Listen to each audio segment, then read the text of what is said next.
Can't check my own sound because it starts the echoing madness. See, I just hear a quitter. So you're saying you want the echo? Okay, it should be going now. Good deal.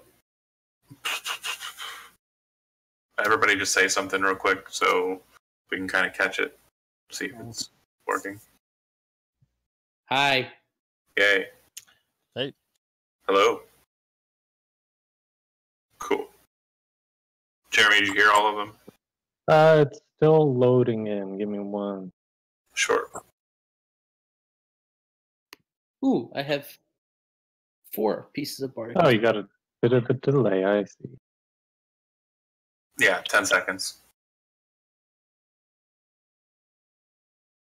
But the sound is popping. Oh, why? Yeah, I picked up myself. I'm picking up you. That's enough.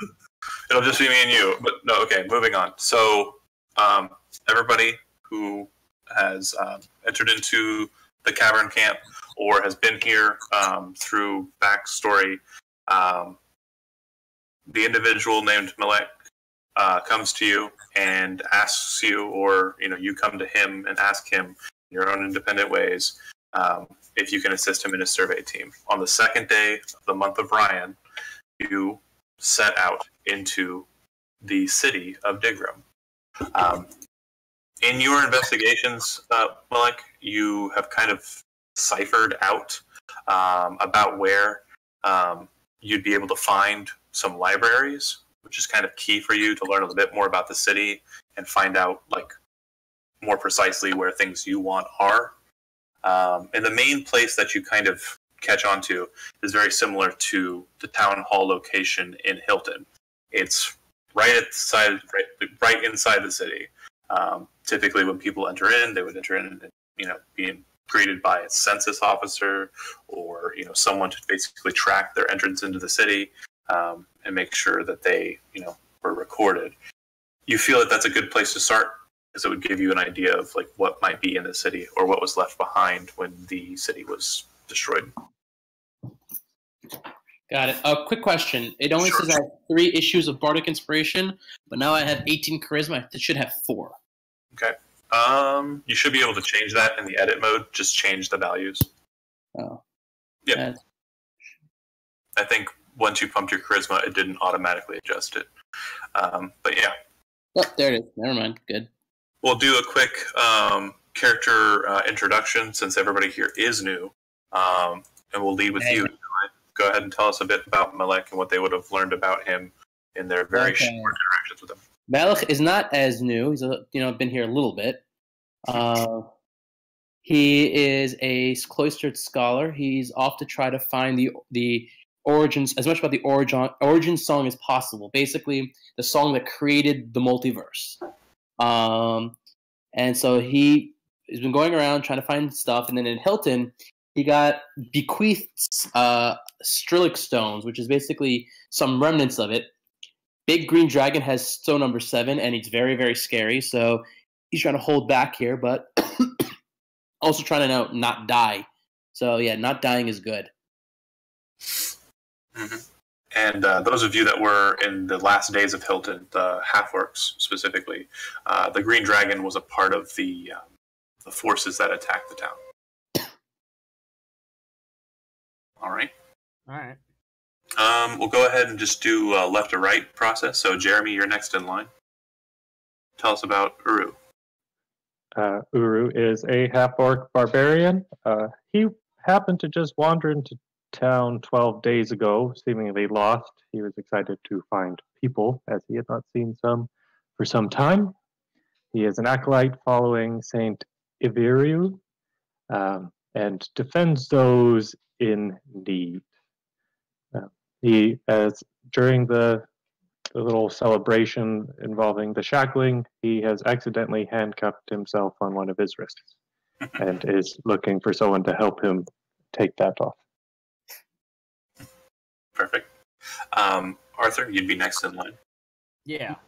So Krusk is also a half-orc barbarian. He's actually also a gladiator, but he was a slave. So one is freedom in the arena, small arena, nothing too big. Orcs are pretty big and they're pretty strong, so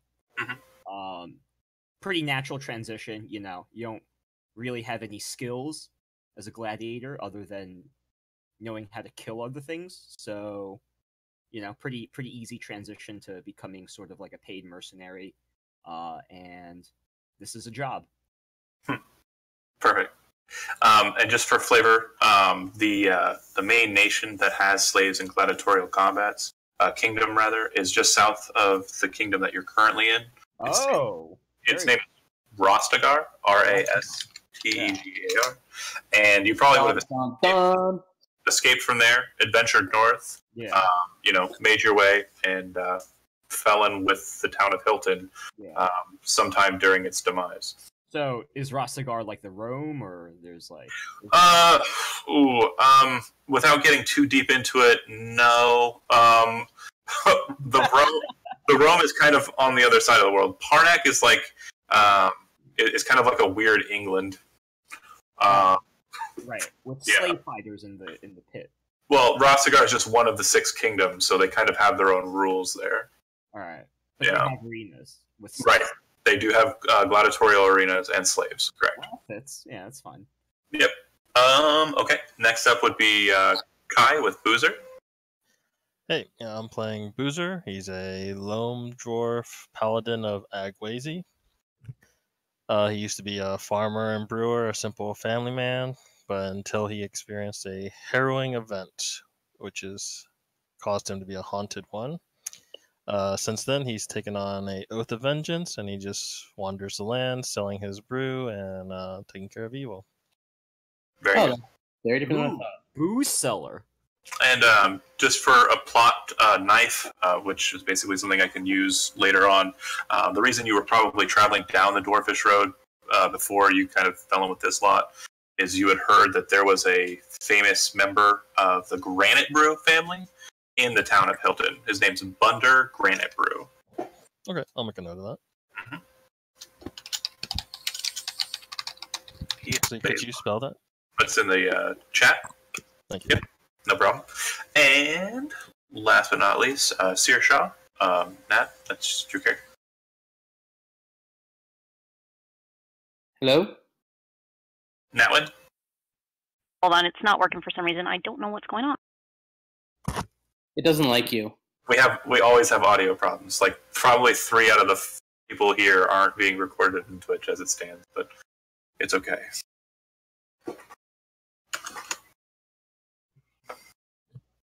I do a backup recording all the time. Yeah, so I don't know why, but usually... Oh, hold on. Matt, go ahead. Yeah, I'll do my intro right now, and then I'm actually going to switch to the app. It's because I was in the browser, and I totally didn't realize I wasn't actually logged into my app. So Sear-Sha is a water genasi from the way as far south as you could possibly imagine, from the warmer climates. She is from the Black Lions Guild. She was a pearl diver, apprenticed to become a jeweler. Unfortunately, due to a horrendous accident, she has decided, and it was thought best, that she had leave the town. So she's been heading north for quite some time now.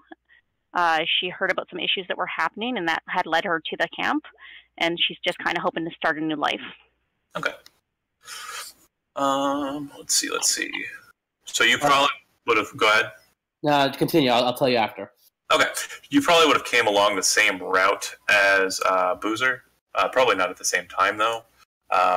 In that, if you weren't in Hilton when it was sacked, you wouldn't have been able to enter in the Dwarf Road from its south side. So you probably made your way up to the city of Stormloft. It was a little bit more of a mess, and you heard there were some troubles in Hilton. You made your way in before they shut the road, and you found yourself amongst the cavern camp therein. And Parnak is one of the southmost provinces. It's connected to the Naelonic Sea, which is the southernmost ocean, or sea, rather. Wow, my brain doesn't work sometimes.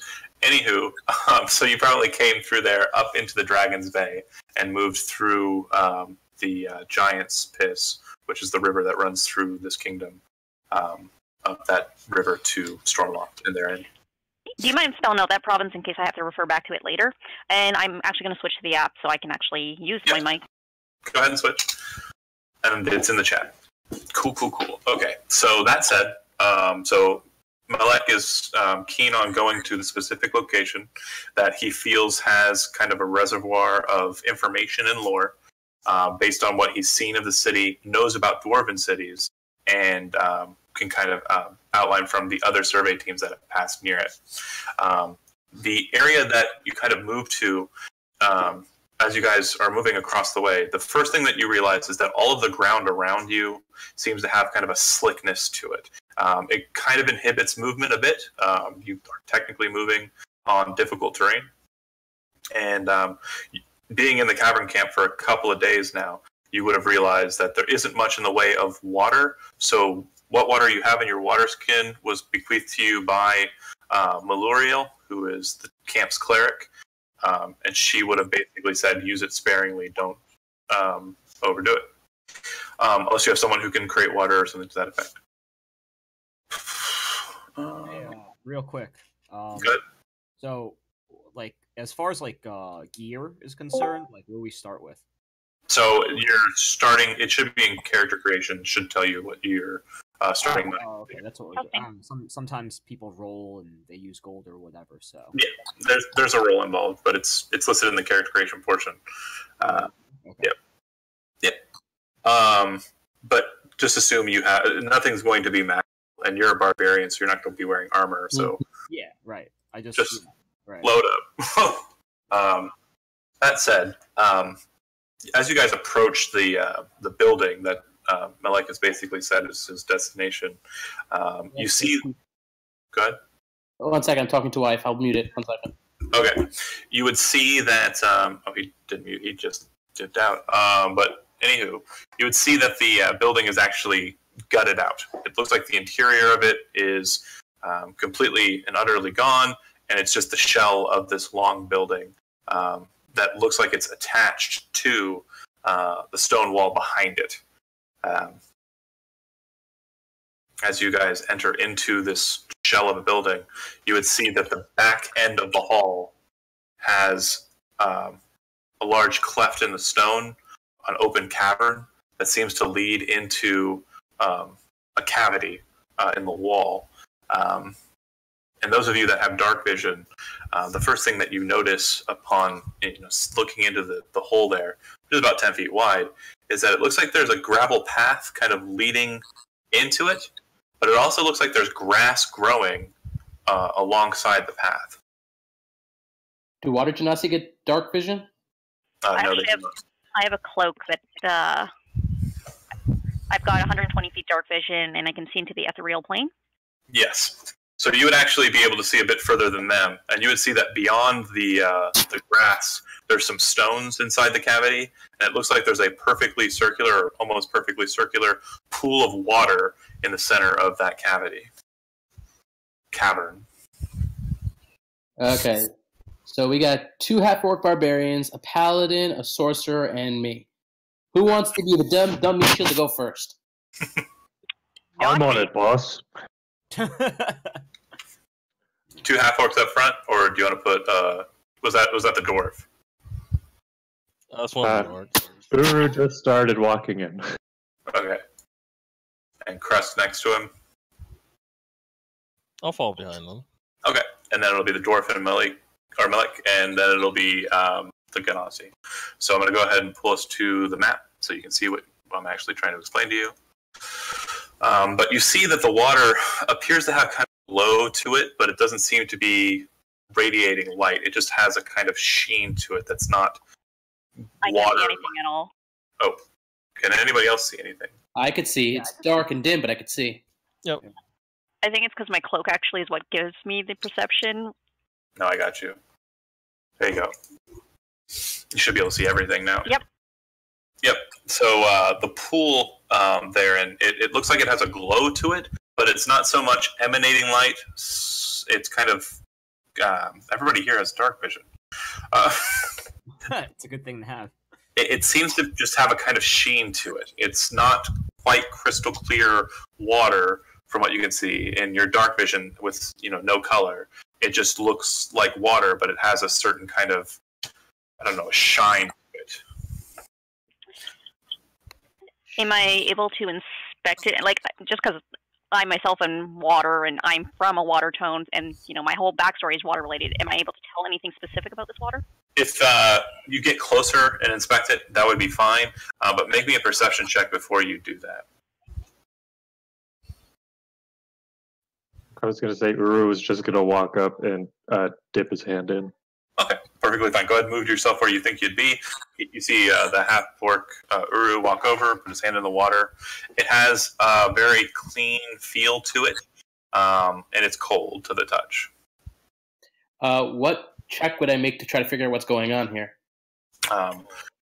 If you're inspecting it, I would say go ahead and make an Arcana check. Okay, I guess that'll be my thing. Okay. You're not sure. It might be some sort of spring. You're not sure.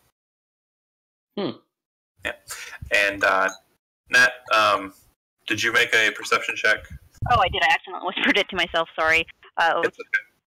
I don't know if you can see it was 15, but I can reroll. I'll believe you this time, but don't roll it. Yeah, I'm switching it to all. Okay. The water, that's fine. It just appears to be kind of like a cold spring, basically a point in the earth that's kind of just getting water from somewhere else and kind of causing it to settle there. The reason why the soil is kind of saturated and seems to be growing some sort of grass is because the water is actually kind of seeping into the earth around it. So because this waterway is kind of full, this chamber isn't flooded, but it might flood at some point. You're just not sure when. The other thing you would notice with the 15 is that there seems to be a form up on these rocks up here. But it's not a physical body that you can see directly. When you start looking at it more and kind of focusing in on it, it appears that there's a shape in the stone that is almost human-like, with very large hands and a very strange-looking head. That's weird. But it's just really the outline of it. It's like the stone has a shape. With rock creatures with big hands.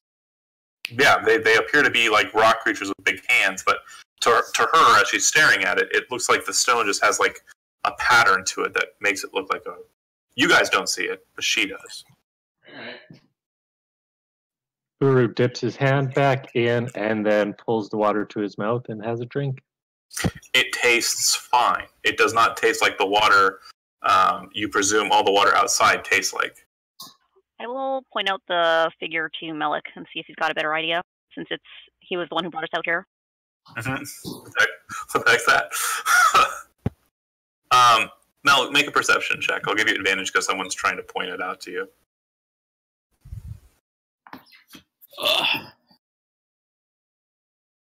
They make a perception check? Yes, please. Okay, where is it? Ooh, nice. Perfect.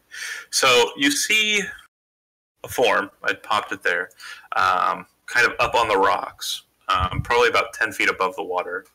And from what you can tell, it seems to have a humanoid figure, but its head has a weird shape to it. I'm trying to find my handout here. Hold on a second. So I don't have to try and describe too much. But it has kind of a large hands with claw kind of sickles on them. Very strange. And it seems to have tentacles where a mouth would be. Got a freaking mind flayer? Seriously? No, it's not a mind flayer. Good, because the only person who might make a check is me. The rest of you are going to die. Everyone else would be stuck, for sure. It looks...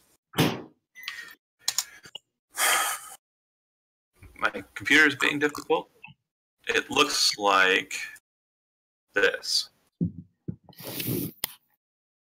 So basic... The fuck? And at current, it's translucent. It's you can't really see it. It's kind of like you're looking at stone, and the weird-looking patterns on its head, the clots, are actually opened up from what you can see. Like it opens up like a door. You can't see what's inside because it's currently translucent, but yeah. I tried to contact it to make contact with it. Hello, my name is Melech. Who are you? As you say that, it kind of moves forward. Its claws kind of dig into the stone, and as it steps away from the stone, its form starts to take a more bluish color. You can still kind of see through it.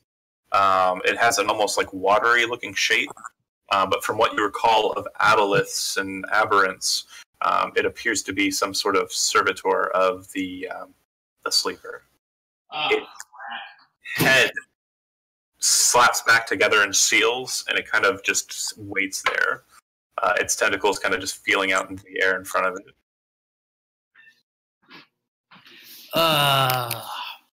Okay, I don't know how much I could like metagame this because I know what an aboleth is, and aboleths are bad, and this is probably what the sleeping one is, whatever it is called. The sleeper. You're pretty sure that it's a servant of the sleeper. Yeah, the sleeper of the old city.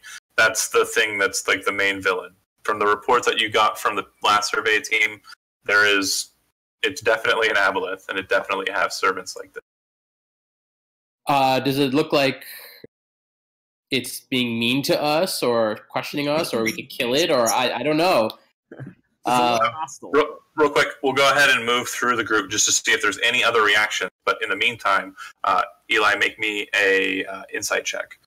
Jeremy, what's Uru doing? He sees the thing up there after it's been pointed out. It's kind of made a stance. You know, it's just standing up there 10 feet above you. He would probably walk across the water to go poke it. So the pool itself is actually pretty deep. It's, from what you can tell, some 10 feet deep. Do I see him trying to attempt to walk across? Oh, yeah, you see him walk right into the water and splash in. I ask if he wants assistance as I freeze the water he's going to step on. Okay, perfect. Actually, as you step in, before you fall into water like a complete goofball, you step onto a block of ice that appears underneath your feet. That's good. He doesn't even notice. He doesn't even notice that there's a... Yep. All right. And you can have up to 3 of those, right? I think it's unlimited because it's a cantrip for those. There should be a limit. You can cast it unlimited, but there's a certain number of blocks that you can have available. Let's check it. No problem. Yeah, there it is. Either way, it's perfectly fine. You'll be able to get him across if that's where he's heading. And yeah, you walk across ice cubes and move on over to the surface there.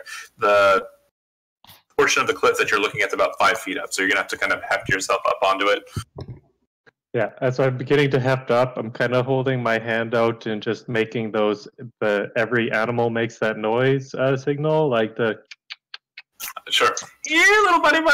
It kind of backs away, and its claws kind of like snap back in, and it's kind of annoyed by you, apparently.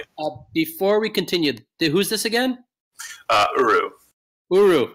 I tell him how strong he looks, how brave he is, general sense of inspiration of his general character, because he's probably going to need it. You inspire him. Oh, thank you. Small no one. No more than 2 of the effects available at a time. Okay, I thought it was 3, but that's fine. Cool. You would have been able to get him across, no problem. Anywho, you feel inspired, and you're kind of climbing up there. With your insight check, Eli, backing up a bit, you would realize that it's not hostile. It just seems to be watching you. While that's going on, Krusk, you see your half-orc compatriot go across the water. The ice cubes are still floating in the water if you want to follow, or stay back. Yeah, I'm good where I am. I mean, he's not attacking me, so... Right, doesn't seem to be, no. We don't need to kill it. Wait, so you guys are talking about some kind of, this guy's a servant of someone? So you would have heard talk amongst the camp. They're saying that there's a creature that swims in the water that is basically the master of this city now. All right. Mhm. So what? We're looting his city?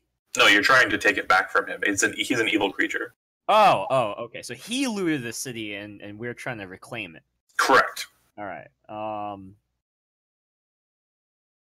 right. Well, and does my guy know that this guy's that servant, or this guy is the servant of?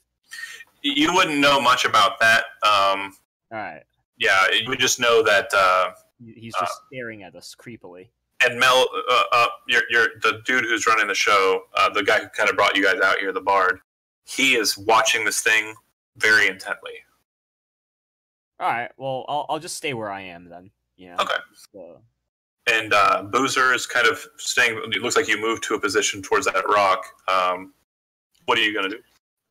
Yeah, I was sort of in the same line as Krusk there. I'd like to know how much I would know about this creature before I do anything. Sure. If you don't have Arcana trained, not much. If you do have Arcana trained, you can make an Arcana check. I do not. And so in that case, I'll do Divine Sense just to see if I sense anything unusual about it. Sure. It does not have any. It doesn't seem to emanate. Yeah. If in that case, I'll just sit back and watch it for now. Then. Sure. As you do so, do me a favor and make me a Wisdom saving throw, Boozer.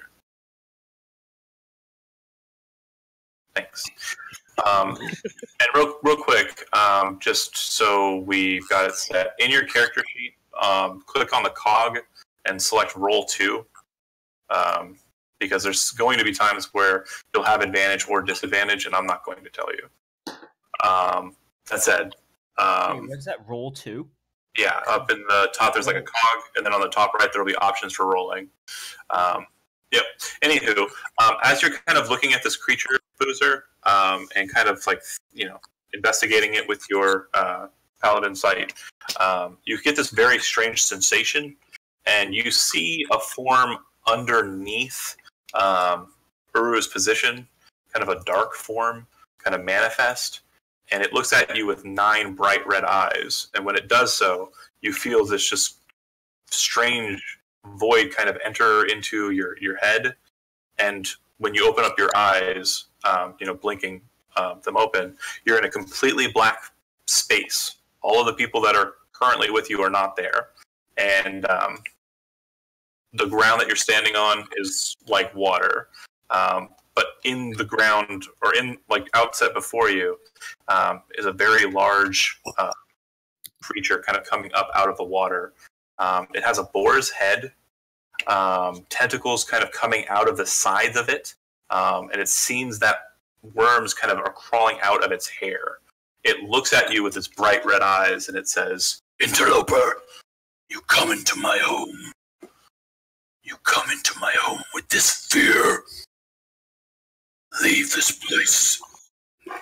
And as you kind of, are standing there kind of vaguely, I presume someone sees that you're kind of just oddly stationed. It looks like Krusk is close to you, and he'd probably kind of just shake your shoulder to see if you're okay, and you'd snap back to regular space. Boy, I must have drank more than I thought. Where's that LSD? You don't. Instead of whiskey I got here. You don't see anything in the water. That seems to be some strange, thing. But Uru, do you climb up and start moving closer towards the thing? I do, but I stay at the edge and I go down onto a knee and continue making that noise. And I also am going to pull out a little bit of the tack food, my explorer's pack, and I break it off and I hold it out, just continuing to make the noise and be like, "It's all right.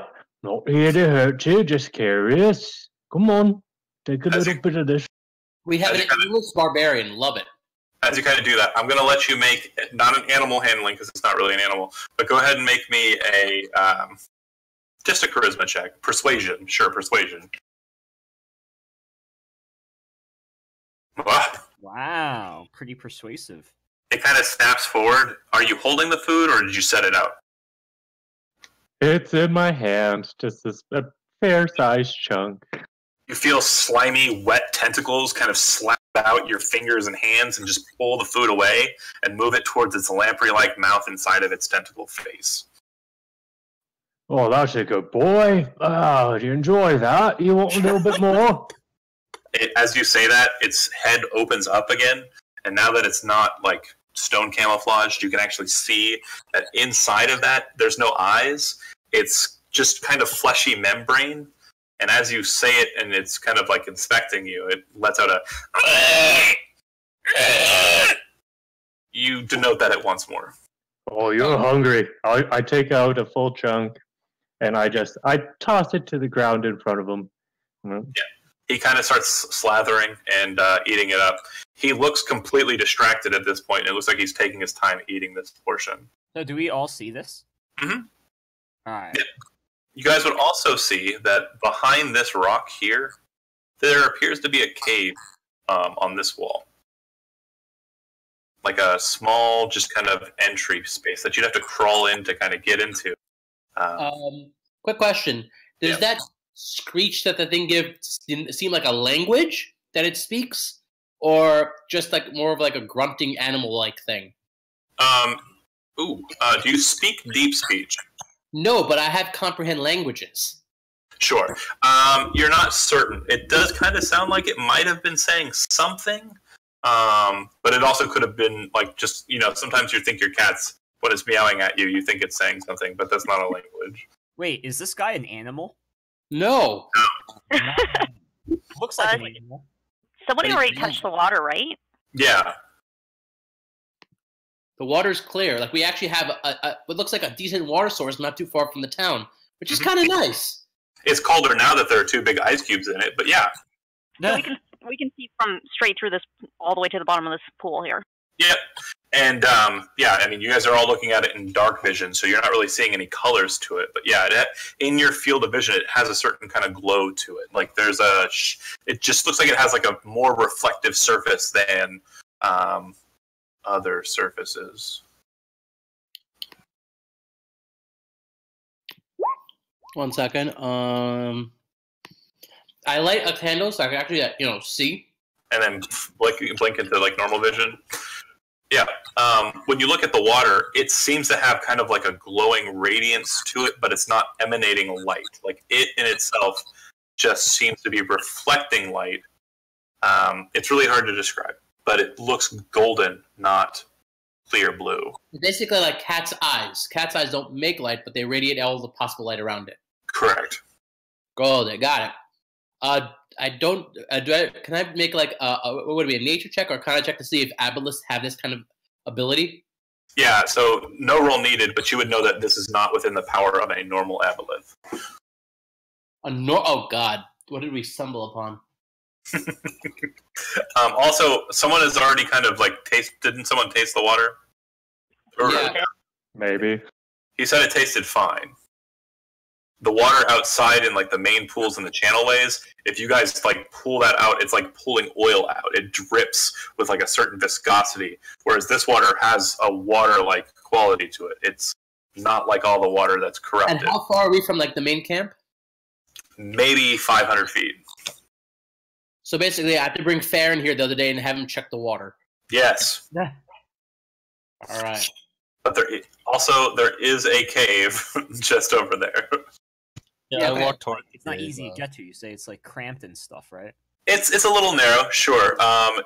You can kind of get through it. You may have to squeeze in some parts for the bigger guys, the half-orcs. Yeah, I mean, orcs are pretty fat. Like, yeah, the other folk, the dwarf especially, will have no trouble getting through this area, and it looks like the dwarf is headed in that direction. As you do, tell the guys it's time to go. Like, I'm not sure. I don't think there's any more we can get from this guy. As you do. And it seems to be distracted, but since you guys have taken a little bit of time talking, it might need a little bit more food. If you want to waste an entire ration to just displace this thing, Jeremy, you can go ahead and do so. Sure, I give him a little bit of extra tack. Mm-hmm. Yeah. And knowing that there's a cave to the other side, I'm assuming I would walk off. Into the water. A bit more of a splash this time. A little bit more of a requisite for swimming. But as Boozer comes around the corner to look at the cave, you would see, much like the one up above, it kind of pulls itself away from the stone, and you see it. But this one doesn't seem to be as kind as the other one. It kind of growls at you, and then it bolts up the wall of the cave, using its claws over its head and its feet to push up like a weird like spider, and it just starts climbing onto the ceiling and moving towards the exit of the place. Wait, so this guy just like popped up out of nowhere? He was in like the nook there around the stone, and when the dwarf came around to look in to see what the cave was about, this guy was there, and he's like, wah! And he just started bolting away. Oh, all right. So, real quick, just final things. We'll say that Jeremy's the start point for this. You were feeding the tack to him and jumping into the water. Arthur, you see it overhead. It's clawing on the ceiling, kind of bolting out towards the exit way. Do you want to do anything? What is it? Just running away?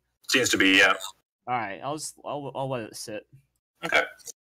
Boozer, any reactions to that? If you step forward, you could have attacked it before it left, if that's your intent, or you can just let it go. These things haven't shown any danger to us. I would let it go. Okay. Sear-Sha? Half orc wants to make it a pet or something. Sear-Sha would react similarly? Not hostile. Yeah, I mean, I'm assuming the barbarians and the paladin didn't want to hit it. I'm good. Okay. And that leaves Melech. You have... I'm going to do what every good cloistered scholar would do when coming across a new creature. Takes out his notepad and starts drawing it. Perfect. All right. Into the cave you guys go. Again, for the larger of you, it's a bit of a squeeze, but you head down into it. The natural workings of it fall away to a more like physically worked stone wall and stone floor. It opens up to a 10-foot wide pace, descends down for just a little bit, and then heads into a long hallway. Very first thing that you notice about the hallway is there are metal grates kind of running alongside the hallway. One on your right when you first enter in, one on the left just up ahead, and it looks like a pair of them kind of covering the entire length of the, or width of the hall, a little further up. And, oops, get rid of that so we can... We're going to like pass like 20 of these, and as we're heading out, they're all going to be waiting for us. Yeah, you guys are just fully... No, that's not it. Okay, perfect. So feel free to arrange yourself as you'd like. You should be in the top right corner of the map. Oh. I'm good. No vision again. Oh, right. I'm sorry. When I made your token, I made it wrong. I will fix that on each one. Okay, great. Also, I'm adding Boozer's token because I just made it before the game.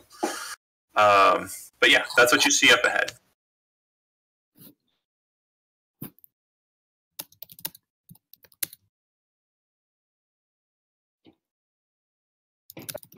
This campaign. This is quite interesting. And do you want me to walk ahead?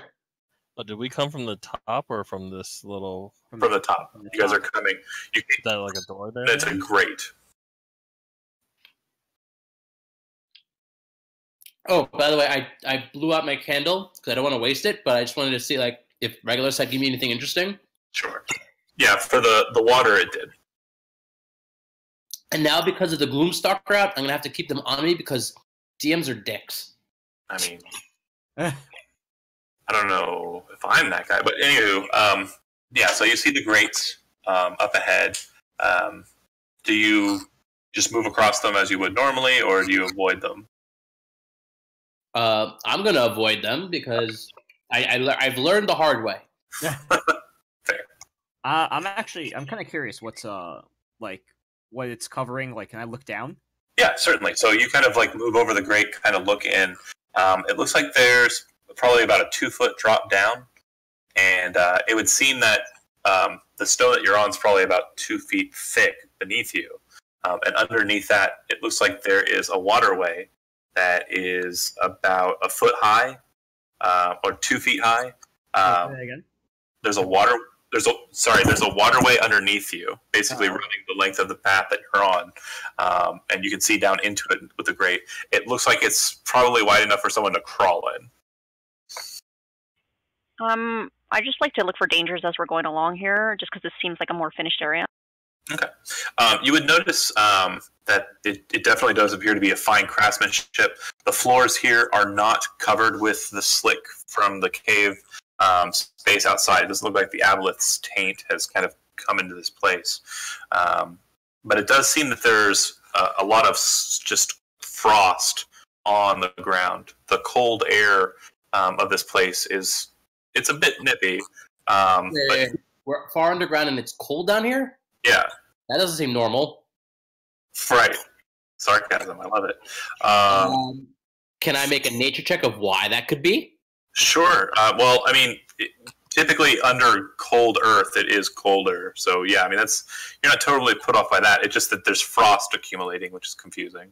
Yeah, that doesn't happen. Yep. It would seem that the water that's underneath you, it is kind of moving at a decent pace, and it seems to be kind of ejecting out onto the stone and creating just small pockets of like frost, which you can kind of see on the map itself. You assume that the water's coming from somewhere colder, and that's why it's cold here. All right. It's me. My background's frost, and I'm water elemental-ish. It's like you're at home here. It looks up ahead that the path itself kind of diverts to the left and to the right. Still move along now. Still avoiding the grates. No one's walking on those, right? Nope, not touching them. Cool. So far. I'm going to carry on forward. All right. As you come around the corner there, are you going to jump over these pair of grates or just walk over them? I'm going to gently, with a little bit of weight, put my foot on one of them, kind of like tiptoeing. Yeah, it holds your weight, and you're doing so quietly, it doesn't seem to make a large amount of noise. But as you're stepping on it, it does feel like if you were to run across it or just normally walk across it, it might kind of make a metallic clanging. Okay. Well, then he just walks across it normally. Okay. As he steps off of it, you hear kind of a king as he steps off of the metal. All right. And you would come around the corner. There's a door on the left, and it looks like a further down hall on the right.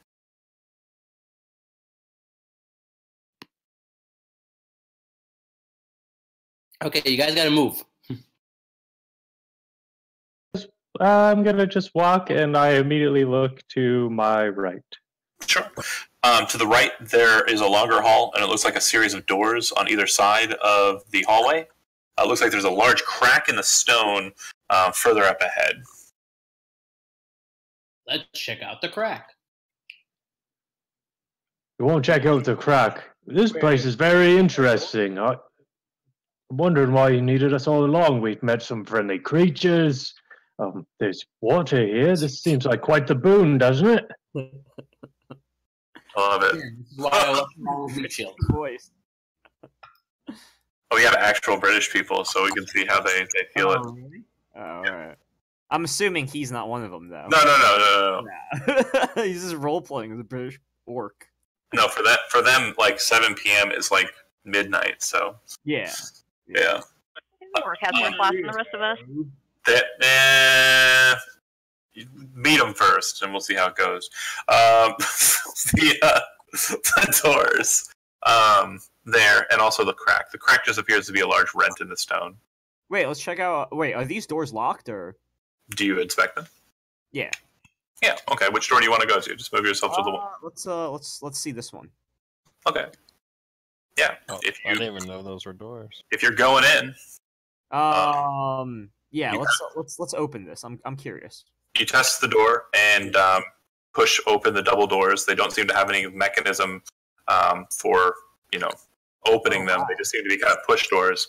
when you open them, you see that the grating kind of continues on across the floor, and it appears that there are a series of tables with wheels underneath, kind of like push tables, and on each of them is a frozen body of a humanoid creature.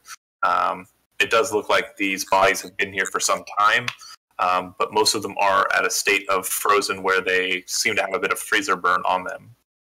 I'm going to make a medicine check because I got a special amulet that does it for me. Fair enough.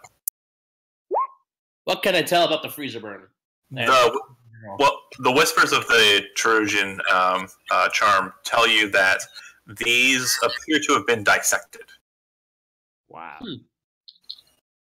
Do I know what race they are? Hard to tell, but mostly elf. Can I gather any more information from the bodies? Not so much. Other than look like there are pieces that have been taken, and it looks like pieces that have been taken from them. And the main thing that looks like it's been taken from them is their brains. Is it cold in here? It is very cold in here. Alright, I'm getting out of this room. I'm out. Perfect temperature. She walks in and she's like, right at home. not so cool with the dead people, but Can I make a quick perception check of the room to see if there's anything cool left behind? Not necessary. Yeah, there's nothing there. All right. Oh, this isn't a door? Is there a door to the south? There is a door to the south. Alright. Do you try and push it open? I don't try, I do. No, you don't, because it's locked. Ah, of course. And as you do, you hear it's not so much locked as it's barred on the other side. What are these doors made out of? These are made out of steel. But as you push this door, it kind of pushes in like maybe half an inch, and then you feel a sudden kind of huggu as it's barred on the other side. Oh, is it like enough of a crack that we could peek through, or? Not so much. No. The two of you, though, can go ahead and make a perception check. The two of you that were at the door. So that would be Boozer and Krusk. Make a what? Boozer and Krusk. No. Make a what? Perception. Oh, Sorry. perception. Okay. Ooh, a nat 20. Oh, no. Why are you guys set to advantage? What do you mean? I fixed it. Okay. Hold on a second here. So you would have actually had a 17, and he would have had worse, or no, he would have had a 9. Okay. Boozer, on the other side of the door, you hear voices with very kind of lowish or a high-pitched kind of voices. Is what you hear on the other side. Is that the same as the creatures we heard earlier? No. Do I recognize the language? It was the other one was more of a. This one's more of a. Does it sound like a language, or does that sound like just noise? Like sounds like a language. It sounds like talking. Yeah. What out of game? What language is it? See if any of us recognize it. You didn't hear it. They heard it, so I don't think they're linguists or trying to pick up on that. Right, well, I mean, Okay, I speak can I orc, hear it? so I'm assuming that's not orc. It's not orc. Yeah. Yeah, if you move over to the door, by the time you get to it, the conversations have kind of quieted down. Wait, isn't there someone that actually is like a language specialist? Hi, the bard. The bard. All right. Yeah, but he wasn't there when the languages spoke, and shortly after they spoke, they were quieted. Oh well. I guess I'll step back and let the bard know. Question. If I let's see, can I pull this off? Let me 1 second. Okay. A spectral floating hand appears at a point you choose within range. I don't have to see that spot, so I'm going to use my mage hand to lift the bar. Okay. You attempt to, but the bar seems to be a bit more than the weight that you can push with the hand. Damn it. Oh well. Wait, is there anything down? Good effort, though. Go ahead. I'm sorry, what did you say? Is this a door that I'm in front of here, or? It's another door, yep. Oh, all right. Well, maybe we could go around to see what's on the other side. if this is locked, you know. Mhm. I mean, I don't know. Is anyone good with like lock picking or whatever? I think the best person here again is me. All right, well, have at it. There's no lock. Oh, there's no lock. Oh, okay. Right. Hard. There's a big piece of wood on the other side keeping us from opening the door. All right. Well, let's go around then and see what Yeah, happens. this is another door? Well, yeah. There's a real quick, Mel. There's a second door to the side, is what he's saying. But which side? This side right here? Over On here. the east portion of the map. So this thing right here. Yeah. That's what he's saying. Yeah. Okay, so let's check that out. Let's open it up. One Well, second. What's our Uruk doing? Or Uru's still checking out the crack. Uru, while you guys Yeah, have been I'm doing this, has taken his shield out, and because that'll help, and then taking out his hammer, he's down on one knee, and he's just gonna gingerly tap on the crack on the floor and see what happens. The sound of steel on stone resonates throughout the hall. And then the earth shakes. And Melech can facepalm fast enough. You guys feel the ground kind of shaking underneath your feet. Oh god. all right, I'm backing up a little bit. Okay. Good idea. I think I broke it, and I start to back away. As you back away, you see the earth in the cracks kind of rise up, like kind of just break up a bit, and kind of rise up off the ground a couple of inches. Once that happens, you see a feeler kind of pop out of the stone. What pops out? A feeler, like an insect feeler, kind of pop out and start looking around or like moving around and touching the stone. Do you do anything? I'm gonna make a nature check to see if I can recognize it. Okay. And let me pull up nature. It looks like the antenna of a bug, or I'm sorry, not a bug, of an umberhulk. Oh god. Do you guys want to take on something way stronger than the half orcs? Do you say that aloud? Yes. Okay. As you do so, a second antenna kind of pops up, and the head starts to kind of rise up out of the stone. All right. And the ground breaks, and out comes the thing. Go ahead and everybody roll initiative while I get the map ready.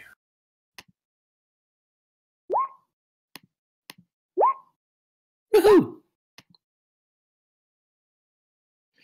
Go, Uru! You're gonna die. Oh shit! That thing's huge. Large. Yeah. It's an umberhulk. I don't know what that is. Oh my goodness, you're gonna have a fun time. How many of them are there? Just one. Oh, just one umberhulk? I'm not that asshole. Alright. Okay, Yeah, perfect. you pitted an ancient green dragon against us, so I don't know. That was me. That wasn't me. That was Corey. Oh. Still. I'm the head DM. I allowed it to happen. It's my fault. Ooh, I still go first. Alright, well, you're it. You're the guy. So, what would you like to do? Kill I'm it. gonna go. I'm gonna try something fun. I'm gonna cast Phantasmal Force. Okay. Ooh. And basically, you have to make a DC 15 intelligence saving throw, Uh-huh. which seeing it's an umberhulk. Holy crap! What the fuck? I have a negative.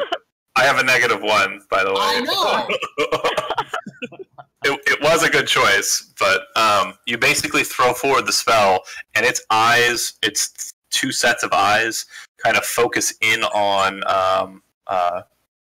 Uru. It's big bug eyes, and it's smaller, almost animal-like eyes in the center of its head, just above its smaller mandibles. All right, it's going to just kind of lean in, and the top spine of its carapace is actually scraping on the 10-foot-high ceiling as it kind of crouches in and kind of moves forward towards Uru. Once it gets to him, it steps on the grate, which wobbles a bit underneath its weight, and it swings out with its claws, and then it will bite. Claw attack number 1 for 6. If it 18 hits. 18 will hit. And a 23 probably hits too. Absolutely. And mandible attack for some more damage. Hell yeah, let me add all that up. 26, 32. Ouch. He's fine. Damn it! I had such a great illusion ready to go. I'm sorry, I rolled good. You better be. Okay, Krusk, you see your compatriot attacked by this massive thing, and you start within 30 feet of it, so make me a charisma saving throw. Alright.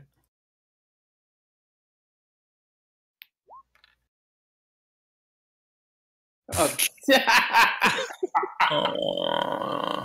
Can't You're take all reactions. gonna die. You can't take reactions until the start of your next turn, Okay. and roll a d8.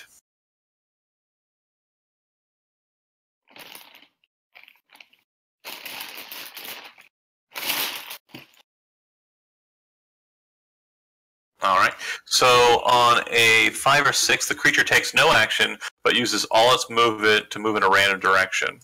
And let's see. 6, 7, 8, 3. Wait, why am I doing this? Because it Confusing gaze. Oh, it's like a spell or something? It's an effect of its gaze. If you're looking at the creature, it affects you. So you kind of start walking into this stone wall. The best way I can kind of describe it is everybody's watching you kind of just walking with your broad chest against the stone as you're trying to walk in that direction, but you can't. Nice. Alright. And that's your turn. Umberhulks are the worst. No, they're not the worst. Their handlers are much worse. Now, real quick, everybody sees what happens to Krusk, who was looking directly at it. You do have a feeling that if maybe you weren't looking at it, it might assist. So, at the start of your turn, Boozer, what would you like to do before I tell you to make a saving throw? I'll look at Krusk. Just see Okay. what he's doing. You're watching Krusk. You're not really paying attention to that. What type of help did you find, Melech? All right. I always get stuck with big dumb people. I think like Sear-Sha is the first not big dumb person I've been with. Yeah. That said, though, like once you kind of stare at him, you still have your turn. What would you like to do during it? So I don't have to roll a save? If you're looking at Krusk and you don't change your gaze to look at the creature, Oh, no, I'll you look don't. at him after Okay, to charge him. all right, so then go ahead and make the save. Okay, so roll a d8.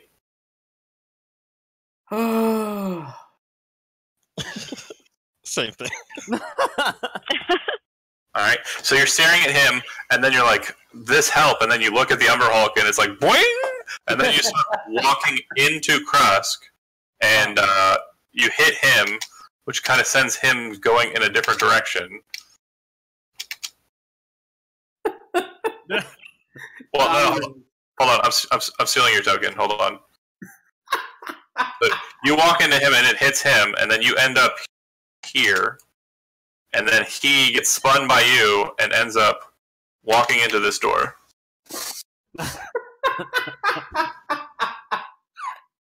Great. All right. You're outside of the effect, so Sear-Sha, your turn starts, and it looks like it's fun so far.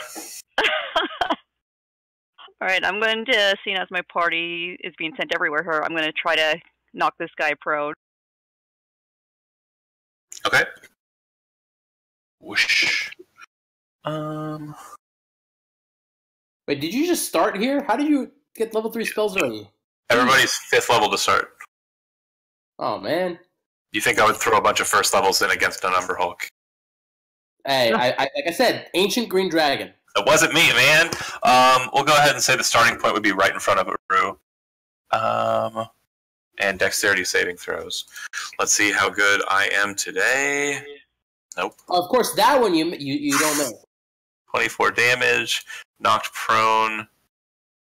Does it move at all? No, it just knocks him prone. Question for the future, though, because I just realized I haven't asked. How do you do sorcery points? If I want something to have disadvantage, I have to call it before I see you roll, or? Typically, yeah, it would be beforehand. Okay, I would waste my sorcery points, even though I didn't require him to use the disadvantage. I just want to make sure I know when I do it later. Certainly. So it would be before the save is rolled. Got it. Okay. Okie dokie. Good deal. Uru, what are you doing on your turn initially? You see it kind of get blasted down. It's actually laying on the ground in front of you. I would say because of the nature of the blast, it's not looking at you any longer. It's been knocked. You're looking at his feet. All right, well, I'm mighty angry, so I'm going to smash the shit out of this thing and go into a rage. All right, bonus action, rage, and attack.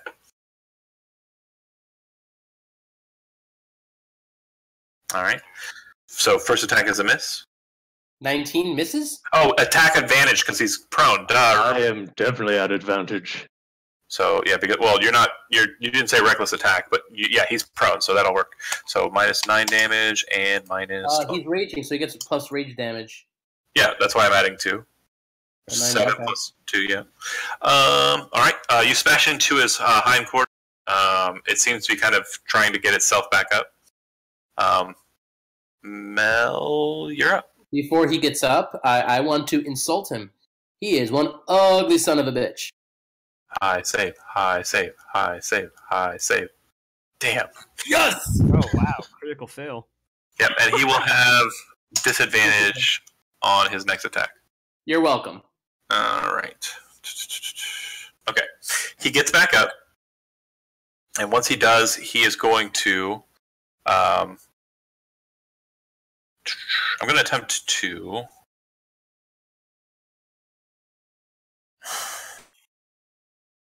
I'm just going to go all out on you. Attack number 1. What's your AC? Let's see. I got your AC. 18. Yeah, miss. Second attack. That'll hit for 10. Halved is 5. And mandible attack. 20. Halved is 10. So 15 total damage after he kind of hits you with one claw and bites into the same spot he bit before. I just grin and bear it, and I growl and bleed. All right. Your turn starts. You're not looking at him because you're walking into a door. But you have an idea that if you look at his weird gold shiny eyes, that it's going to cause you to walk in random directions. Krusk. All right.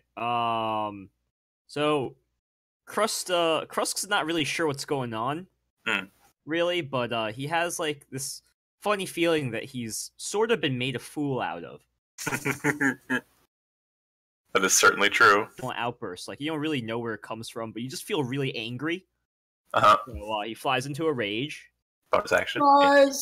Yeah, and then he just he takes his pike and he's just like charging out, like kind of blindly, like not really focusing on anything, but he just wants to kill the thing that he feels is the source of his humiliation.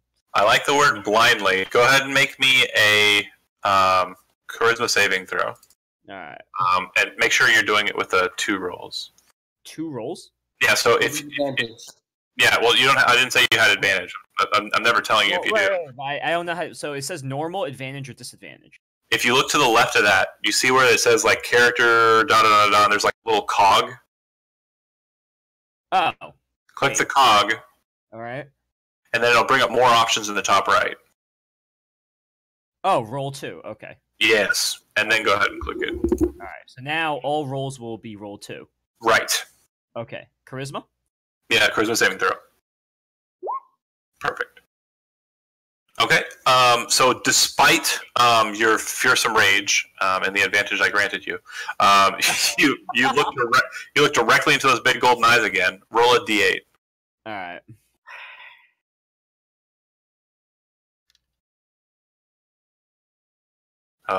You just kind of stop. Look at it. Just right right where you came around the corner. You just stop and you look at him. And you're still in like the rushing forward with the pike and everything ready to go, but you just freeze. Like, you don't do anything. Alright. Okay. Okay. Boozer. You're confused. You're in a room, and I mean, you know how you got there. Okay. I will step out.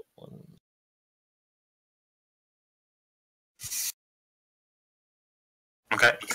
I'm just gonna make myself roll insight Okay. and try to charge him again. All right. Charisma saving throw. All right. Roll a d8.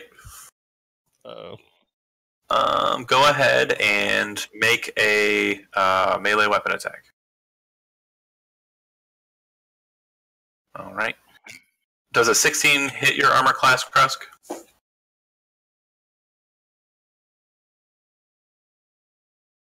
Krusk? Wait, what's that? Does a 16 hit your armor class? Yeah. All right. Go ahead and roll damage for that. Wait, it's a melee attack? You're going to be taking 10 points of damage as your compatriot, the dwarf that you've been traveling around with, walks out of the room, looks at the strange creature. Rage? Yeah, he's going to take half, so he'll take 5. But yeah, the dwarf stops, looks at the creature, turns around, looks at you with hatred, and just brings his hammer right into your shoulder. Wait, the dwarf hit me? The dwarf hit you. What the fuck, man? I thought we were bros. Alright, anyway. How much damage is that? 10? So half is 5. Half is 5, alright. Yep. Sear-Sha, you're up. It does look like the dwarf and the half-orc with the pike are they're a damn mess. Yeah. I'm gonna keep going after the beast. I think I'll use my inspiration to gain advantage on it, and I'd like to use my frost. Okay. Yeah, your frost. You're making an attack roll. Yeah, right. Okay. Sure. Shoot. Well, you definitely hit. And how inspiration works? Just a heads up, it's a little different than other stuff. When you roll your attack, you can decide to use inspiration after the attack is rolled. Oh, okay. Yeah. So on that one, we'll go ahead and say you saved it. And that's minus 31 damage. Yeah, your Ray of Frost blasts it right in its face. It kind of seems to coat the entirety of its face and kind of crawl down its body. It seems to be kind of covered with rime, and it just doesn't look happy. Its face kind of pulls away from Uru and shakes a bit as ice kind of flecks off of its face. Uru, starting with it standing, looking at you, go ahead and make me a charisma saving throw.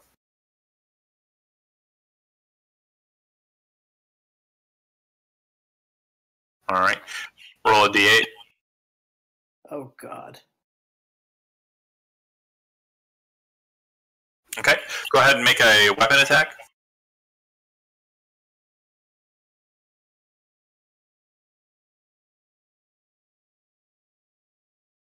All right. So you feel compelled to attack it, and you don't really feel like you're going to do so strategically or in any like keen normal attack fashion. Just you feel compelled to just swing your hammer at it, and it bounces off of its shit and armor. That is your turn. Oh, that was really weird. I hope my friends are escaping. They haven't come to join me. Mel? All right, I'm going to try again to, use an illusion. And... Oh, it's bleeding like crazy. Isn't that crazy? So can I cancel that? Yeah. Okay. I'm just going to insult it. Tell me my umberhulk mother was a weevil, because beetles. I'm trying to be funny here. God damn it! That's funny. Okay, so I felt insulted by his insult. okay, just real quick, everybody here is new, so a couple of things. When someone hits a monster and leaves them with 1 hit point, you may hear me say, "You chatted it." Chad Houston, who is one of the players, he oftentimes does this. But I think we're going to come up with a new term. If you are rolling really bad, or something is rolling really well against you, it's going to be Eli'd. Damn it! This is funny to me. It'll go to the umberhulk, who is really keen on this whole thing, but that blast to the face was definitely making him rethink his life. He is actually going to take off. He's going to move away from Uru. Uru, you can't take reactions because of the confusing gaze. He gets into the hole, but the back portion of him is still is visible to you. He hasn't gotten down all the way. If you're going to fire at him with range attacks, he'll have cover for those attacks. Take into account that he's got 10 less speed? Yeah, he dashed. Oh, okay. Yeah, he normally moves 30 feet and then burrows 20, and both those speeds would have been reduced by 10, so his movement would have been 40, and so, yeah, down 10 feet, effect or 5 feet. Yeah. Anywho, yeah, he's still visible, but again, +2 to his AC for range attacks. Krusk, he is outside of 30 feet from you, so you have full function. Do as you please, my friend. Wait, but he's got his back is to me, right? Yeah, So exactly. He could be looking at you if he wanted to. He could? Why? He couldn't be looking at you if he wanted to. I'm just gonna... I'm fucking tired of this bullshit, so... What's your move speed? 40? Perfect. Yeah, and I'll just hit him twice with my pike. Attack number 1. Attack what? Oh, hold on. So that's 1, that's 2, and then I'll also do a another attack. Hold on. No, simmer down. It's okay. It's okay. No, it's not okay. This thing's gotta die. You know. Your first attack, you come in and you bring it down on the back of his spine. The pike's head kind of darts off to the side as the angled nature of the chitin causes you to kind of scrape against its back, but you still see a bit of a tear in its armor. Then you kind of spin the pike back up over your head to lance back down, and you get right where you just cut into the chitin. The head of the pike goes right through, and you feel it sink about a foot or two into the hide of the creature, and it just kind of falls limp and pulls you down with it about a foot as you kind of lean down into the hole of it with a dead umberhulk and your pike stabbed in its back. Wow. Congrats. And everybody... Everybody get 400 experience. Nice. So is XP for clearing content or just killing stuff? Killing stuff. Okay. That way I don't have to take notes. This party got this far, and then... You killed a monster. It's worth this much experience. I read it. I divide it. I hand it out. It's just easier that way. It does seem to be blocking off its own hole, though. And what is the reward if you're the only party member living? So experience still gets soaked by dead partners. They still engage the creature. So if all of your party members died, it would have been 1,800 divided by the amount, plus extra, because I don't round well when doing math in my head. Alright. You've learned. Uru's gonna look around and just say, "Oh, I thought all of you were running away. Glad you stuck around."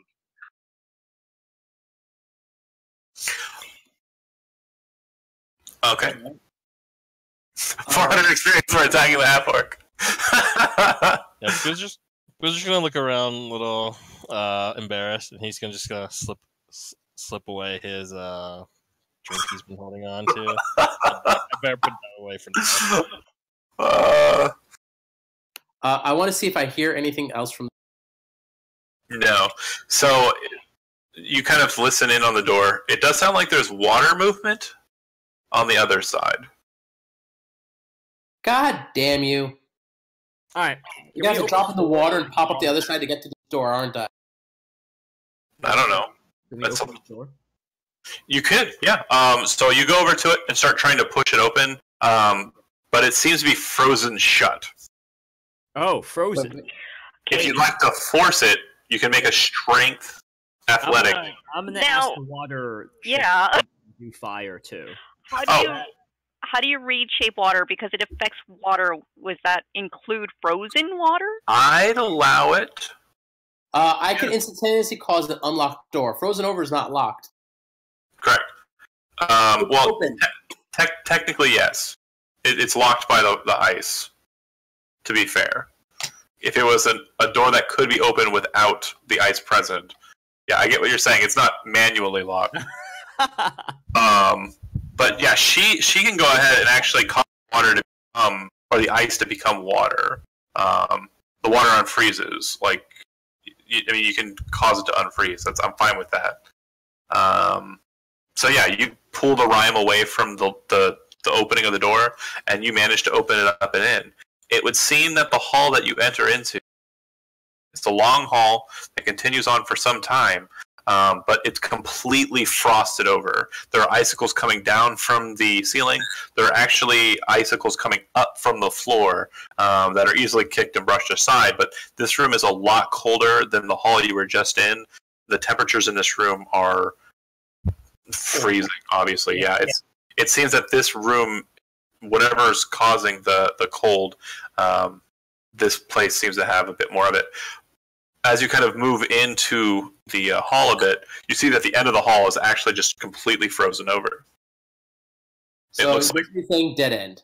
It looks like a dead end that's ice on the other side. So if you want to try something to kind of manipulate the ice, I mean, you can certainly do that.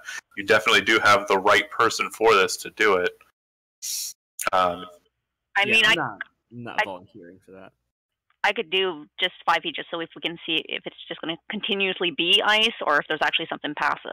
As you pull 5 feet away, you see that it looks like the hall continues. Make me just a perception check, Sear-Sha.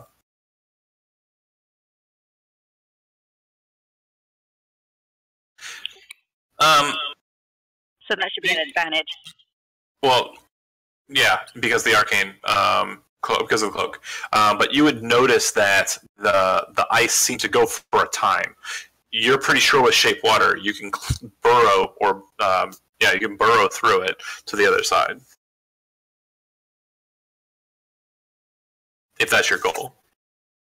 Okay, so I mentioned this to see what you guys want me to do. How far you want to continue? We put like a question mark on it. We'll come back here later. Okay.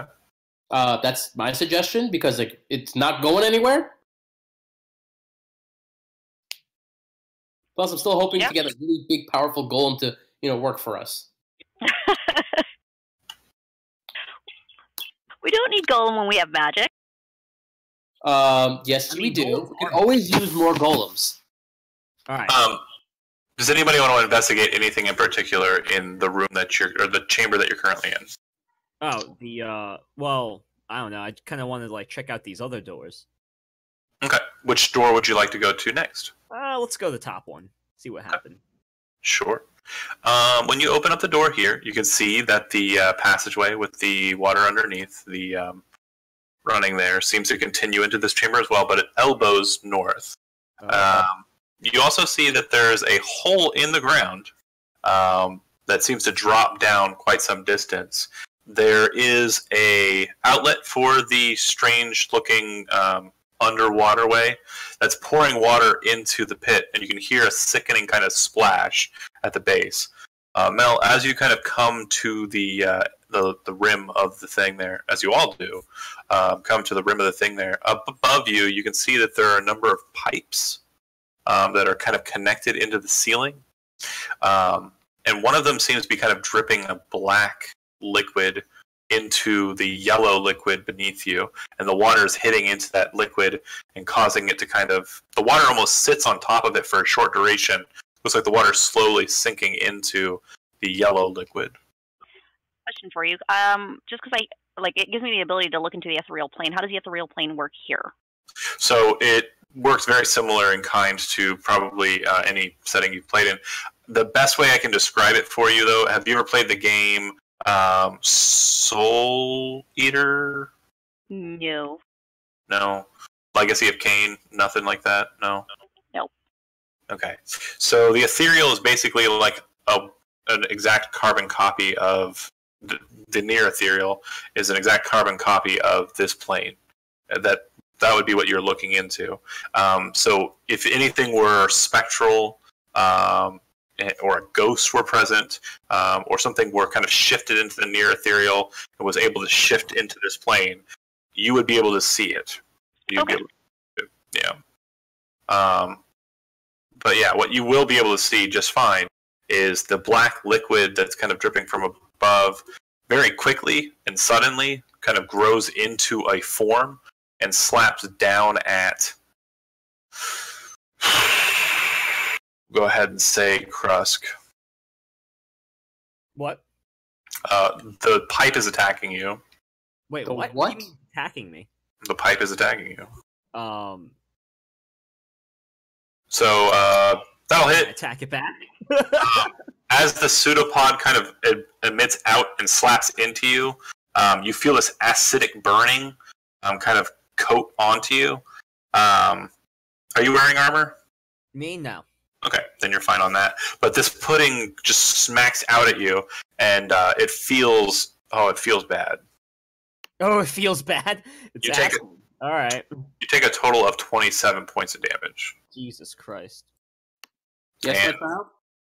I will put him on the board.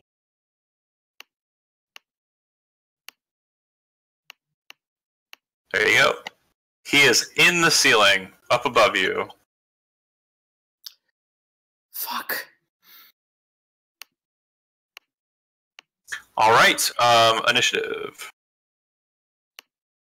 I hate these guys. So, am I actually going to be able to take my turns for this fight? I Like, is this going to be an issue where don't. walls again? All of my monsters have confusing gaze. No,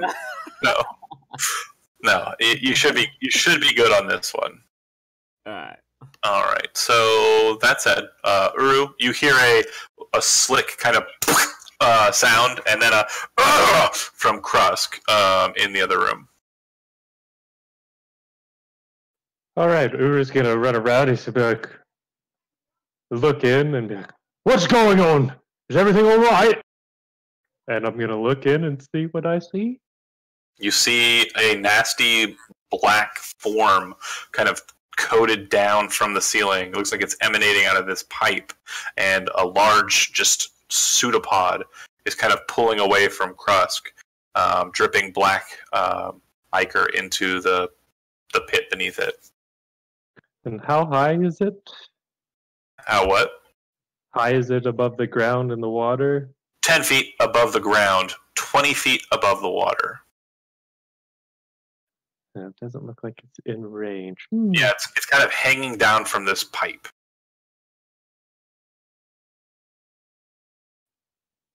I am going to move in to here and just wait and be like, "You guys should get away from there." And I'm going to ready my action to hit it with my hammer. Okay. Krusk, even though it's kind of a distance away with your pike, you think you've got it within range.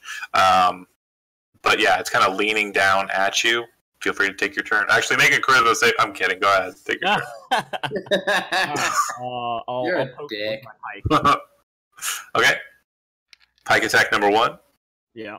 Pike attack number 2. And then pike attack number 2, and then I'll do another attack, but just pretend that the damage I'll roll separately. So this is I'm just using the back end of it. So just take the hit number and I'll roll. Oh right, you have Polar Master. Yeah, exactly. Nice. I forgot to code that in, so I don't have a thing for it. Yeah, you can just make a third attack, and yeah. So Able to make a third attack for like a club attack, and you're fine. 6, 12, 20. Is it bleeding?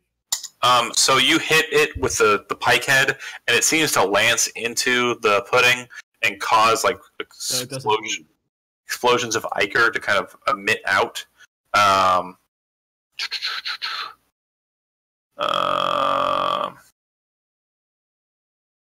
There's no blood?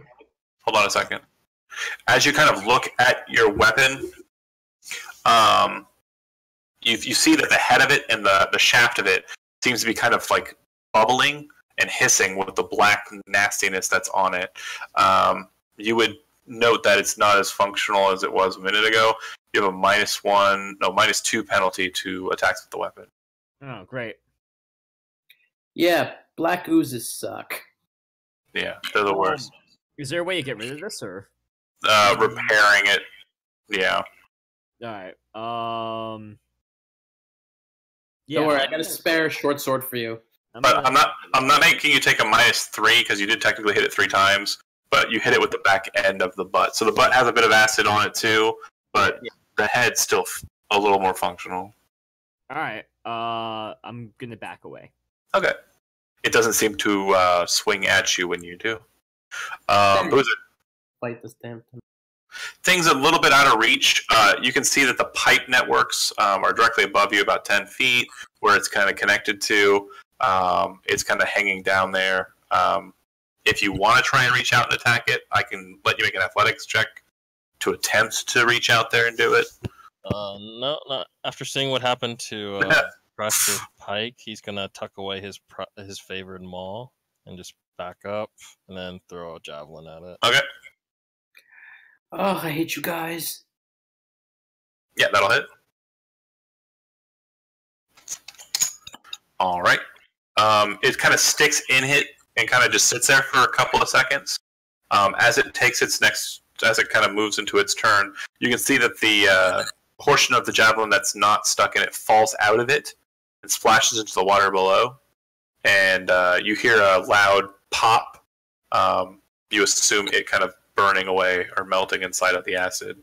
The creature kind of leans in towards Mel and attacks him.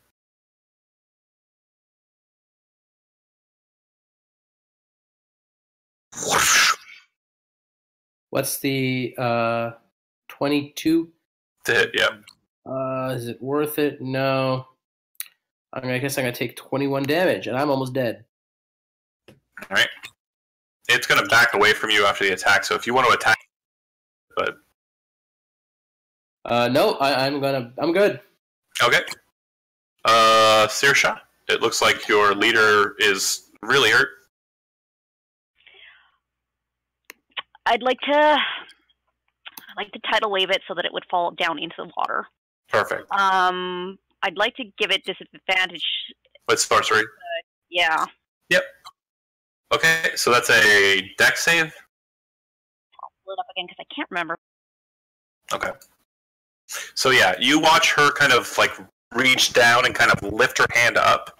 The water kind of just rises up from the spilling into the pit, and like more water seems to just generate out of nowhere. It smashes up into the ceiling and causes the pudding to fall down into the pit.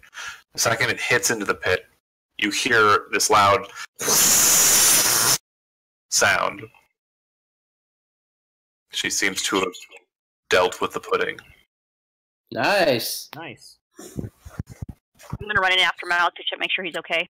Okay. As you kind of, are helping him out, you look down into the pit just to kind of, be sure.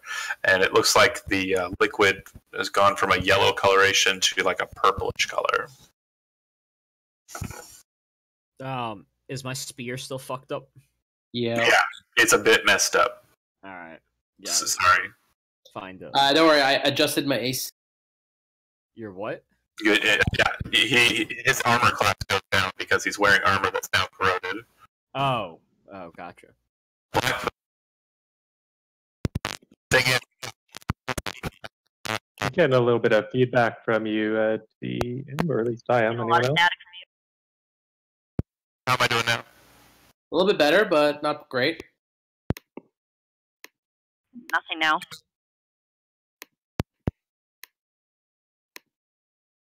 Hello? Hello? Sounds like you're underwater. I love being underwater. It's my favorite. Just Go not back in. all that. doing? We good? Yeah, that's good. Perfect. I knew what it was. So yeah, another fun fact, just a DM note, is if you actually kill it with not the way that it was, possibly with other methods, it can split into 2 forms. Slashing damage. What? Yeah, or lightning. It drops into 2. Anyways, that one's worth an experience total. But yeah, Eli, you're pretty wounded. How much experience? Oh, sorry. 225. 225 for everyone. Each person gets 225. Yeah. All right. Yeah. Melech is pretty wounded. Uru looks pretty bloodied as well. Krusk has seen better days. The dwarf is fine, and so is the Ganassi. Smarter players don't get beat up. Fair. This is why I walk with dumb people. They get the hits instead of me. Right. Are you going to be healing your guys' self, or you guys want to stop and take a rest? Yeah. Let's take a breather. Okay. How safe does this area look before we stop to rest? You would note that the chamber that you're currently in, not so much. The pudding fell into the pit. There's still a bit of black liquid dripping from that pipe, so you don't know if there are more of those creatures therein. The room that had all the dead bodies was pretty secure, and there's still another room in this hall that you have yet to investigate. There's another passage behind the dead umberhulk as well. So let's go to like the freezer room with the bodies, and like hang out there with the closed door. Just chill out. Shut up. That strikes me as a bad idea. Do you have a better idea?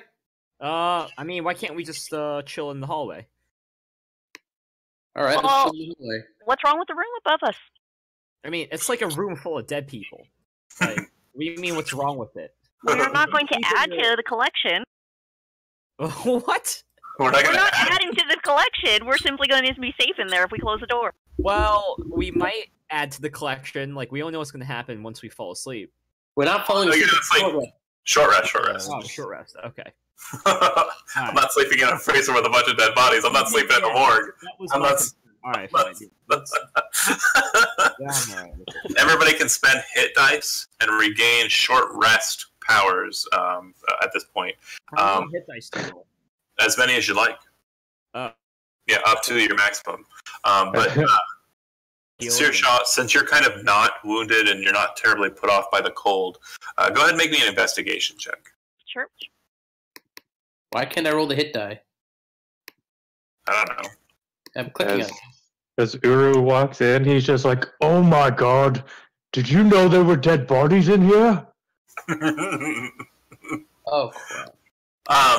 Sear-Sha, you're kind of investigating the room, just kind of making sure, fears that were presented don't, actually yield as true. You go ahead and check, just underneath all of the tables and the like. And this table here in the back, you notice that underneath the table itself, there's a small drawer. You kind of give it a close look. It doesn't look like it's locked or trapped or anything, and you slide it open. And inside you find 3 books. Ooh! Did the book say anything on them? The books seem to have titles written in Dwarvish. I can't read. I mentioned, does anyone know Dwarven? And I show the books. I think the dwarf does. I don't pay attention to him. I haven't even noticed he's in the party. I don't see race. Good times. Okay, so you walk over to the dwarf with these books. The titles of the 3 books. Title number 1 is The Method. Title number... Go ahead. What was that? No one said anything. I thought someone said something. Title number 1 is The Method. Title number 2 is the Anaxim. Which I'll go ahead and type that out. And title 3 is That Which Was Found.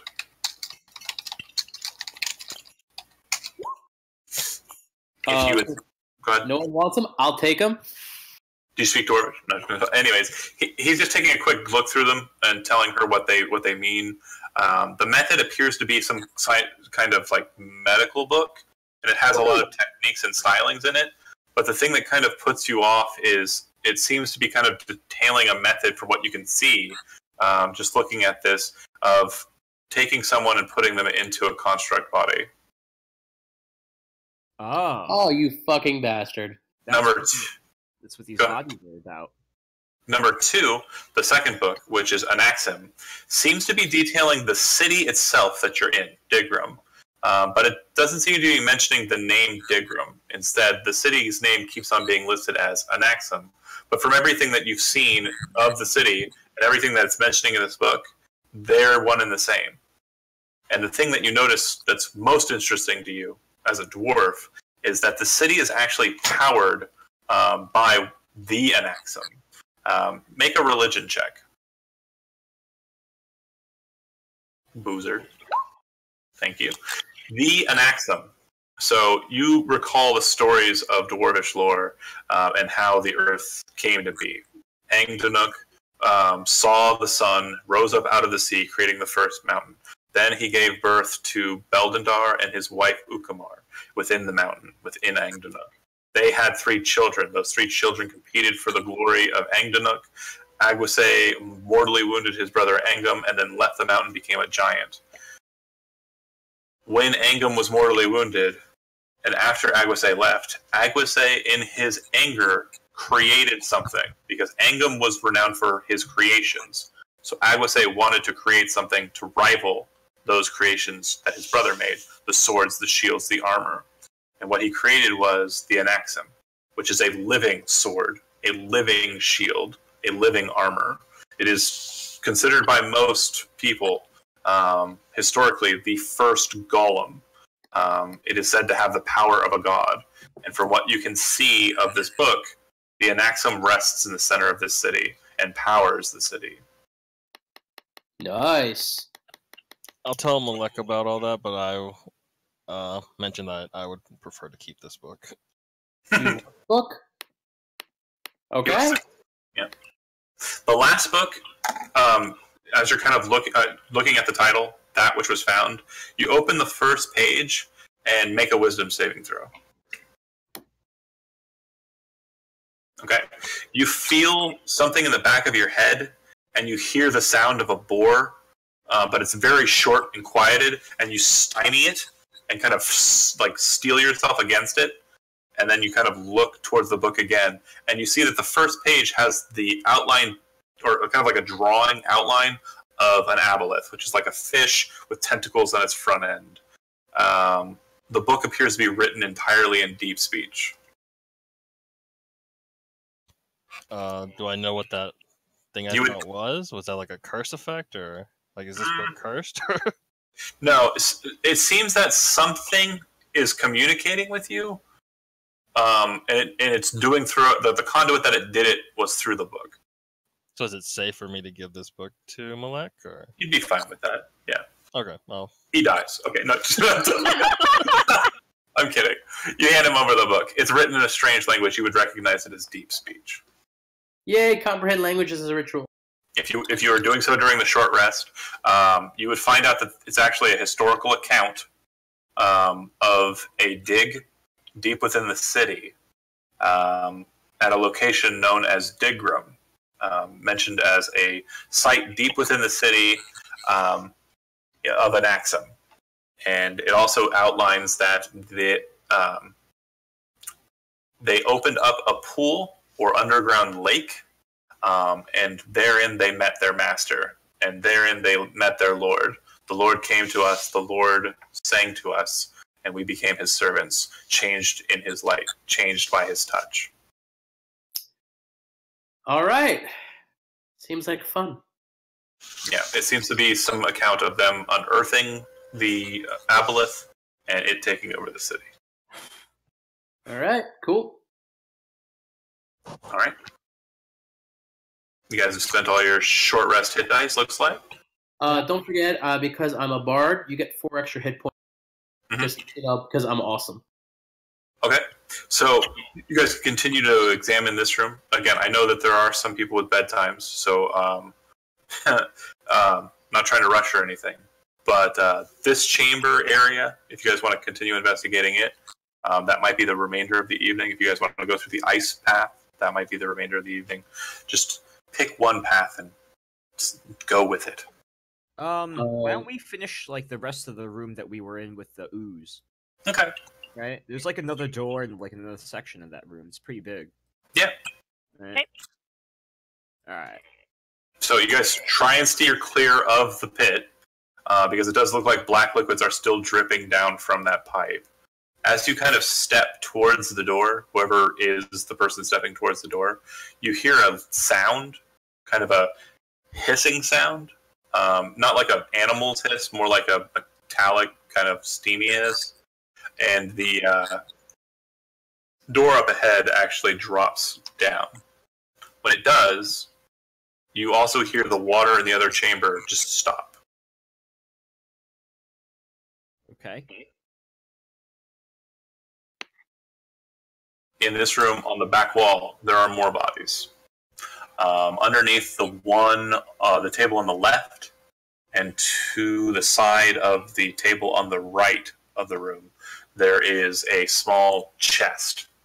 The chest appears to be made out of steel. It doesn't appear to have any locking mechanisms on it whatsoever. Where's the chest? There are two chests, and chest number 1 is in the top left corner. Chest number 2 is on the top right corner. Well, I guess as a big dumb guy, Now you're learning. to open it in lieu of the smart, not big guys. I am going to watch as a big one. Dumb guys do it. Alright.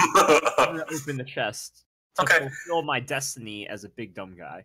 So, if you're familiar with like what an ammo crate would look like, I guess no, so. it's kind of like a taller than it is long. Like it's like very narrow and kind of rectangular shaped. When you open up this one, inside you see that there are 3 vials, and set underneath them there appears to be a lot of linen. Okay. All right. The vials have kind of a reddish color to them, Ooh. and they have a stopper with markings upon it. It looks like a dialect or version of the common tongue, but it seems to be like if you were trying to read German. You know what I mean? Yeah. Yeah. But which Then- dialect is it? One of us might speak it. Gernaris. It's a regional language. Yeah, don't speak that. Yeah. It's pretty easy for you as a linguist to make out, though. I will say that. If he kind of draws you over to him and you check it out, you realize it says the maiden's blood, healative potion. And then healing potions. the dwarf goes over to the other one, opens it up, and inside he sees the same thing, except that the linens inside of him, or inside of his box, are actually like stained with like a dark, ruddy color, and there appears to be a very sharp knife sitting atop them. Is it seem magically sharp? Mm-hmm. Yeah, I'll pick up a knife. It does. When you pick it up, the very first thing you realize is what it is. As a dwarf, you've kind of seen some, dwarvish military people. It appears to be a field knife. So its handle is cored out. It's hollow. So you can kind of put it on a stick to use it as a lance or what have you. It looks like it's pretty darn sharp. It's effectively a dagger, and it seems to have maintained its edge throughout however long it's been down here. So you're saying it's hollowed out. So polearm guy could take off his old pitted dagger part and put this on it and make it better than new? Potentially.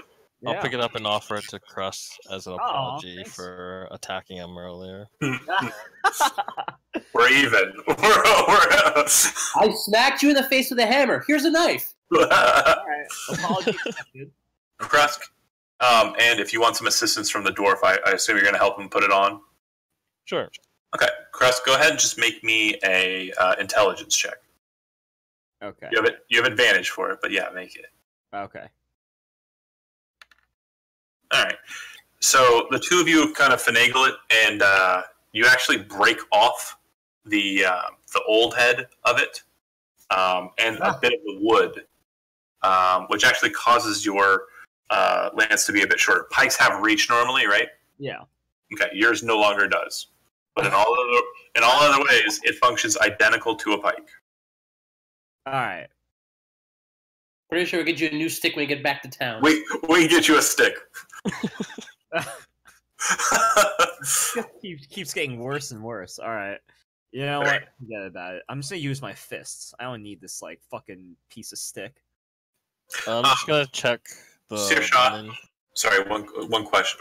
The linens in the one that had the knife, they're just kind of blood stained, but it's very old blood. The other ones, the linens are just linens for bandaging.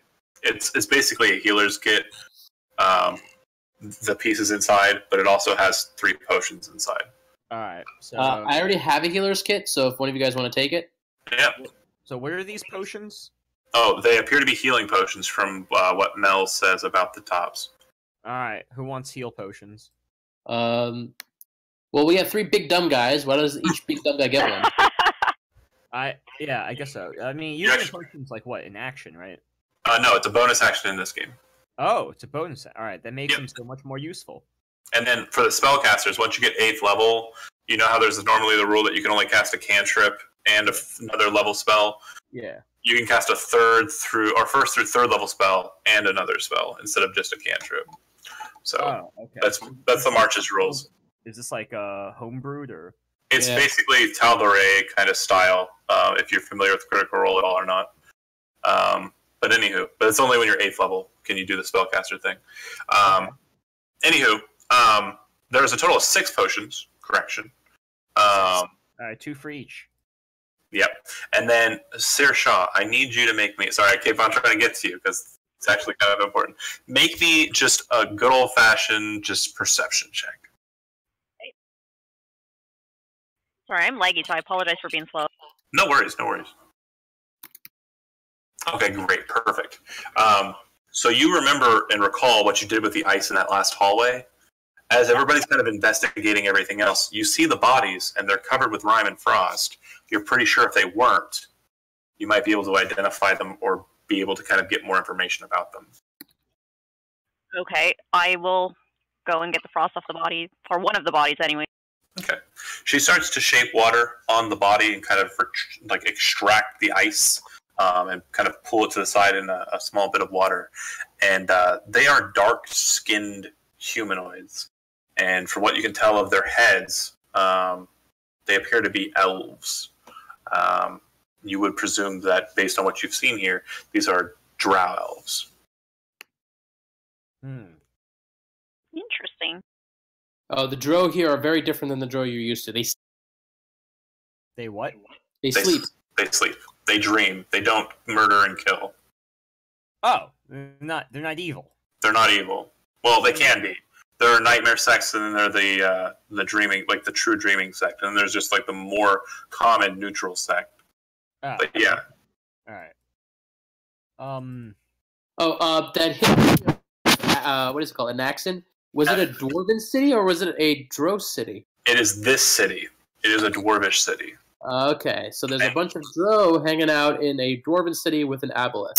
Yeah, from what you can tell, there's no mentions about the drow in any of the books that you can recall. The method could pertain to anybody, I guess, but it seems that the incisions and cuts and the like, those were enacted upon the drow. The method seems to be basically being performed on these dead bodies. Yeah. Or it was, rather, back in the day. The drows are the lab rats. Effectively right. And then, from what you can tell, the book about Anaxim basically gives you a bit more about the city itself and details about it. And it also tells you that in the center of the city, at the core base of the city, because the city is actually kind of like a funnel, as you kind of saw. The hole in the middle, it's filled with water, but it actually goes down for another 300 feet. At the very base of that core is the Anaxim, submerged underneath 300 feet of water. Okay, so big awesome golem is in the bottom past the big scary aboleth. Perhaps past the big scary aboleth, yes. Lovely. Okay, so it looks like there is another door here. I guess I didn't do that one too well. Let me go ahead and see if I can't fix that. Where is it? It's basically right where Uru's standing. Here? Down there at the bottom, yeah. There is a passageway too, but let me just delete this one here. Sorry, it's lagging.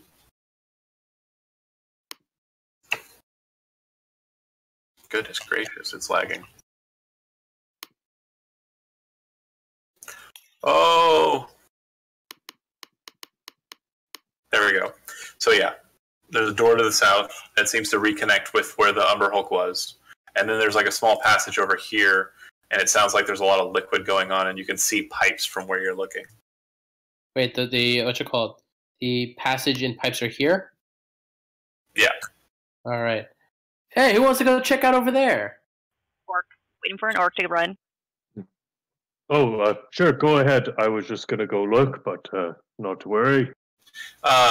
Boozer, as you come around, you see that there is a pit, much wider than the one in the other chamber. This one actually has a pipe running across it, and the pipe is leaking kind of a yellowish fluid. The pipes up above are leaking a blackish fluid, and as you kind of step into it, you can start to see the pooling of the black liquid on the pipe above, as you presume. I presume you saw when the pudding formed from the pipe above in the other chamber. What would you like to do?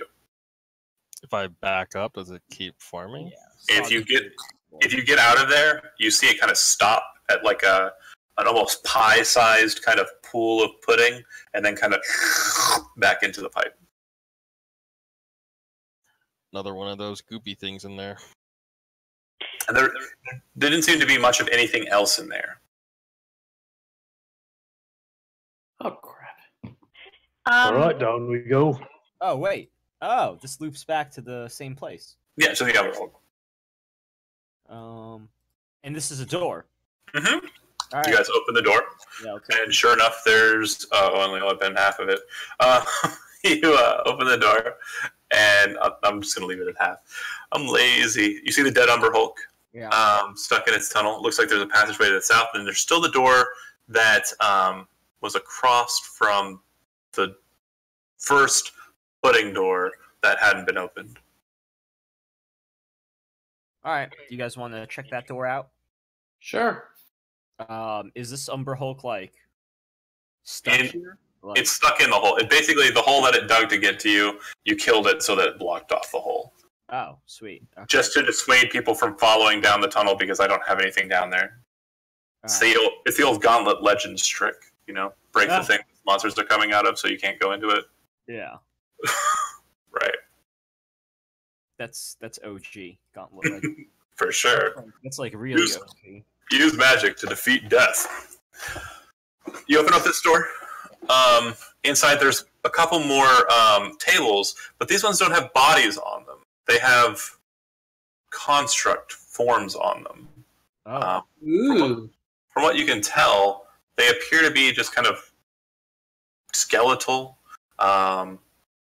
robotic forms that don't look like they've been completed. In the centers of their chests, the chests are kind of almost like barrel-shaped. In the centers of them, there's kind of a glass window, which appears to show the emptiness of their center cavity. And that's it. As you guys are kind of looking around, you hear kind of a clattering noise in the top left corner there, the corner with the two chests over there. Were these the constructs you were looking for, Melech? I was looking for bigger, scarier ones, but... But you guys hear like a clattering sound, like something's trying to hide back in this corner. All right, Uru goes to investigate. Okay. You kind of can reach over and grab the table and move it aside, or you can kind of duck down and look underneath. Which of those two options do you prefer? I'm going to duck down. Okay. When you duck down and look in, you see kind of like a tiny size, like almost the size of like a larger cat, like kitten, like house cat, not like a tiger or something. That's about the size of it, but that's where the similarities, just no more similarities. It's round shaped. This metal orb is kind of sitting there. It appears to be sitting on three legs, which have kind of like spines or claws. And it has a central eye that's kind of glowing, kind of yellow, looking at you. but it seems to be kind of shaking and holding itself in the corner as it stares at you. All right, hello there, little one. And I do the exact same thing that I did with that creature before. I start making animal noises And try to feed it. and I pull some tack that I have in my bag. Boozer, you kind of look down there as well, just kind of take a gander, and you see that the thing's completely made out of steel. I'll let him try. Alright. The thing does not go for the food, surprisingly enough. As he kind of sets it out on the ground, the thing kind of just moves its little needle-like foot and kicks it back away from him, and then kind of ducks back under the table. Hey, there's a little ball thing under here. I don't think he's hungry. Any of you won't take a look at it? He doesn't seem to like me, I don't think. Mel and Sear-Sha, both of you go ahead, because you're kind of looking at it from a distance. Go ahead and make a perception check.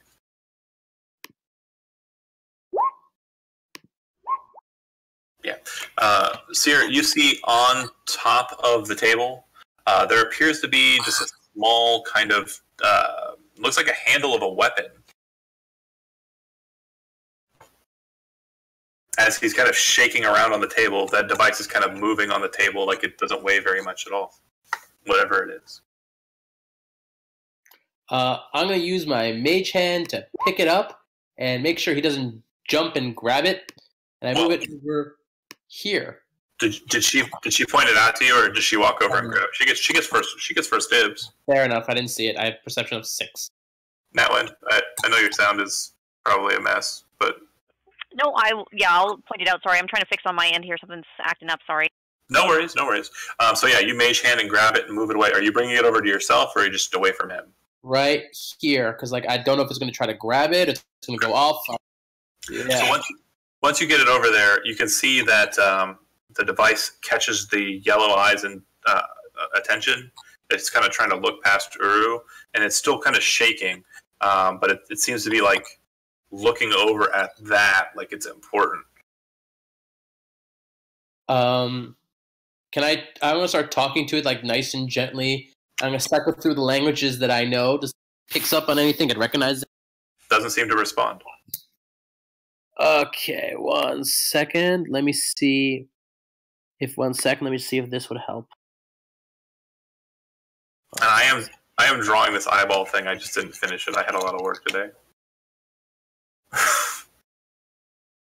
I'm sure it's adorable. It's so cute.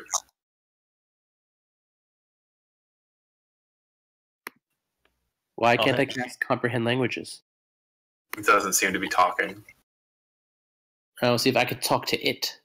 It doesn't seem to be paying you any mind. The only thing it's currently focusing on is Uru in a scared fashion and the handle in a hopeful fashion. Okay, I'm going to inspect the thing to see if I can figure out if it's like, what it is. It appears to just be some weird artifice that looks like, it almost looks like a sword handle, but it doesn't have a blade. It just seems to have like dwarvish rune markings on it. Not the Davic script, but like the dwarvish old runes of magic. So basically it's a rune gun. It not so much a gun. I mean, maybe like a... I don't want to say it and give it away, but yeah, kind of like a remote controller. Is it looking at the blade we found earlier? The handle. There's a handle. Blade you found earlier. Or the one that dagger. A pike? Yeah. Oh, no. It doesn't look like those connect. No. Okay. Can I make an Arcana check on the handle? Yeah, give it a shot. Nice. It looks like a remote control. It looks like a command device. So constructs typically will have an amulet or rod or scepter that controls them. Okay, I'm going to try to see if I could figure out this control thing. I'm going to activate it. Do you pick it up? Yes. The second you pick it up, the servitor or the little eye thing runs past Uru and runs past. Can I try and catch him? Yeah, go ahead and make a grapple check. Athletics. All right. I'm going to say he slips past you. was real close. Okay. How heavy is it? It doesn't look very heavy, maybe 40 pounds. But anyways, he moves past those two as Uru tries to grab him, and he hops up onto the table next to you and stands there and is looking at you with his bright yellow eye. Does it look like I'm controlling it? It looks like it jumped to you like a dog trying to receive a command or a treat. Oh, how cute. I have a little robotic doggy thing.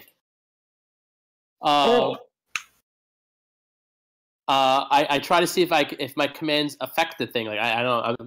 I'm gonna go through it like using the scientific method. Because I figured a cloistered scholar kind of knows this sort of thing. Mm-hmm. See if I can control the little doggy boy. What do you say to it? I tell it to go over here. It goes over there. I ask it to list its possible commands. It does nothing of the sort. I figure I'm gonna have to test this thing out later. Can I tell it to go to like sleep mode? It turns off. Its legs snap into the ball, and the ball just kind of starts resting on the ground. I tell it to wake up. Its legs pop out. It rises up off the ground about a foot, and it's staring at you with its bright golden eye. Okay. I guess I'll. Okay. Well, I don't want to take up all the time. I'm basically gonna Melech is gonna run through the possible commands it could think of. Okay. If you can think of any for sure, feel free to type those out or write those out, what have you. But yeah. If you want, just like every so often, give me a command that I figure out. Yeah. I don't want to take up any more time. No, that's fine. Okay. There looked like there was one more passageway in this specific section of the this place, and that was around the umberhulk and south. Wait, I thought there was the ice room too. Oh, certainly, yeah. There's the room hall with the ice, and then there's also the room with the barred door. Yeah, barred door, but there was no. I was trying to find a way around it, but Sure. oh, maybe that's what it is down the hallway.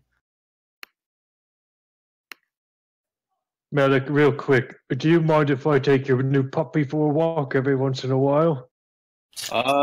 Sure. Once we get back to town, I don't see you, but let me first try to figure out how to work the little puppy dog thing. 100%. I just want to make dogs need walking. Yeah, but what are you just gonna call it puppy dog thing? I'll figure out a name for it later. Okay. Last door looks like that you can see. Push it open. It seems to open just fine. Where's the door? There. And as the door opens up, you can kind of hear this soft crying sound. That's creepy. It sounds like a metallic child.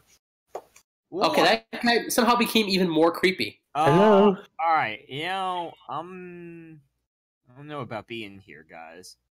You see, it looks like the waterway, and you can, as you kind of get close to this cage, this grating in the floor, you can hear the sound of water splashing down, and crying below us over it. As you kind of look down into the hole, if that's your goal, you see like the robots that you saw in the chamber before, the constructs rather. You see that form, but its knees are up to its chest. It's holding its knees, and it looks up at you with purplish shimmering eyes, and it's still kind of whimpering. It doesn't have a mouth that you can see, just kind of a weird round. It's using its speakers to cry. Oh dear God! How far down is it? Probably about 10 feet.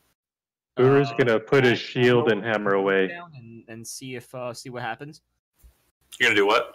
I'm gonna lower some rope down and see what happens. Okay, so the grate is actually got a pretty thin. Like, do you try to move that grate and open it? Uru will move it. Are you able to? I'll Make help it. him. Make a strength check with advantage. Whoever is doing it. Oh, look at that! The first roll I'm good at. All right. So the two of you I kind know. of get on either side, look at each other. Half-orc grins. Was that the dwarf? Was that Boozer that was helping? No, I said I would help him, yeah. Okay. The both of you pull up and rip the iron out of the hole and kind of set it aside. The thing underneath becomes more frightened and kind of starts ducking away. It seems to be in a 5 foot wide pit, and the water's kind of dropping down on it. It seems to be funneling out in small holes on the side corners, but it seems the water splashing down on it. It kind of moves away from you, and as you kind of look at it, you can see that its form is actually kind of rusted and kind of like almost falling apart. It looks like where there was a hand or arm, it's kind of just rusted away into like sharp, rusty bits, and it looks up at you with its purple eyes, just scared. How many holes are there of water coming out onto this area? 4. Can I freeze those holes? Yes. Yeah, you basically create a ring of ice around the top there, and no more water spills down on her. After about a second or two, the water at the bottom seems to flood out of the holes, as I mentioned. Uru's going to jump down. Okay. You land with a slight slash, not a very large one, and it's still kind of hiding away from you. I stay low, and I keep my distance, and Uru's just like, it's all right, little one, come here. Do you pull out attack and start? No, absolutely not. It's all right, little one. Just come here. Are you hungry at all or anything? You hungry? Everything wants food from you. Yeah, Boozer, I'll pull out a flask of oil and I'll toss it to Uru and tell him to maybe try that. Real quick, I'm going to go across the board. I just need to make sure, because I got a new group here, so I'm not terribly familiar with you guys, and I'm not going to pop in to everybody's sheets. Does anybody here speak Elvish? I do. Who does? Uru. Really? I'm an acolyte. That's all right. That's all right. So it speaks in Elvish. To everybody else, it just sounds like a bunch of Elvish gibberish. But it says, "Who are you?" Well, my name is Uru. But in Elvish. In Elvish. With the accent. I am a follower of Saint Ivaru. I protect the weak, and I battle those who are bad. And you seem like you're kind of little and looking a little, busted up. Do you need a hand, little one? I can't dream anymore. The dwarfs separated me from the dream. And she just kind of starts like making this weird sound, and the water that's kind of dripping off of her from before, it almost looks like it's coming from the purple eyes in like almost tear-like fashion. You're making a robot cry. You're a monster. I am a monster. I'm sorry about your dreams, miss. I don't really remember most of my dreams, but I don't know if there's much we can do to help you, but you really shouldn't be down here. They put me in here and I haven't been able to climb up. When I tried, she raises her broken hand, which is basically just a rusted piece of, basically it looks like she tried and her weight pulled the hand apart. See. Yeah. Well, I'm big and I'm strong, and there's someone big and strong up there. Won't you let me give you a boost? We're friendly. Okay. I can trust you. Yeah, because I speak Elvish. Right. She doesn't weigh too much. Most of her form is kind of, rusted a bit, but she's not falling apart in your hands or anything. Hey, Uru. Yes? Ask the machine if the machine's good with mechanical stuff. One question though, miss. As I'm picking you up, one of my friends has asked if you're kind of good with machine stuff. I'm not sure, but I think he's referencing the puppy we found. No, I'm actually referencing my broken spear. But yeah, we'll throw that in there. Sure, whatever. She doesn't really understand. You help push her out of the hole, and once she kind of stands at her, full, it doesn't really look like a she or a he. It's kind of just a genderless, barrel-chested, rounded head kind of thing, which I'm also drawing and I'll have probably by next. I'll post it on forum. But anywho, the cavity in the center, you can see that it has like a glass portal hole, which has a bit of rust kind of creeping in on its edges. But inside the hole, what you see is a brain set inside of a bunch of wires and connections inside of its chest. Oh, God. Oh, Jesus. I'm a little taken back by that. I take a step back. She says, I'm not good with mechanical stuff. I shouldn't be like this. They took me away from the dream.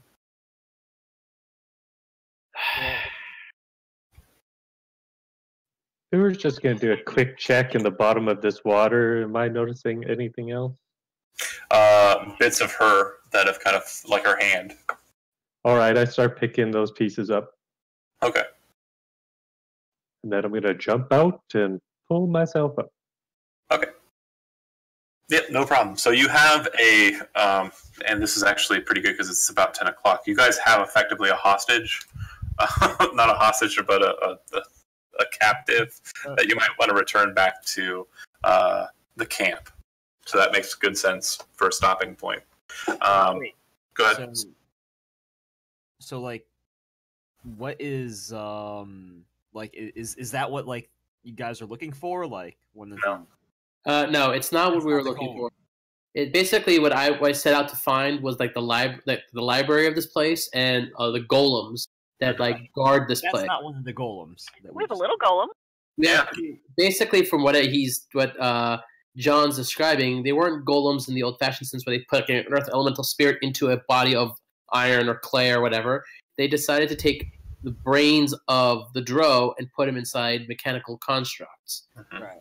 So basically, what he's saying is he's an absolute bastard, and we should all like murder him in his sleep. Well, we'll just real quick. I'm going to close out with a couple of things, kind of a bit in a cinematic fashion. You guys are basically helping this thing, this abomination, back. I will note too, there were 2 chests in the room where you found the eyeball. 2 chests, just like the ones back in the other room, but these ones had different colored potions. These potions kind of have a almost oil-like color to them. And the markings on them say Reformatia. Anywho, they don't appear to be healing potions. They appear to be something else. But they still also had bindings and such. But they were more like it was more like duct tape rather than effectively it looked like a construct's medical kit. If you fear. Yeah. That said, too, you guys are kind of heading back.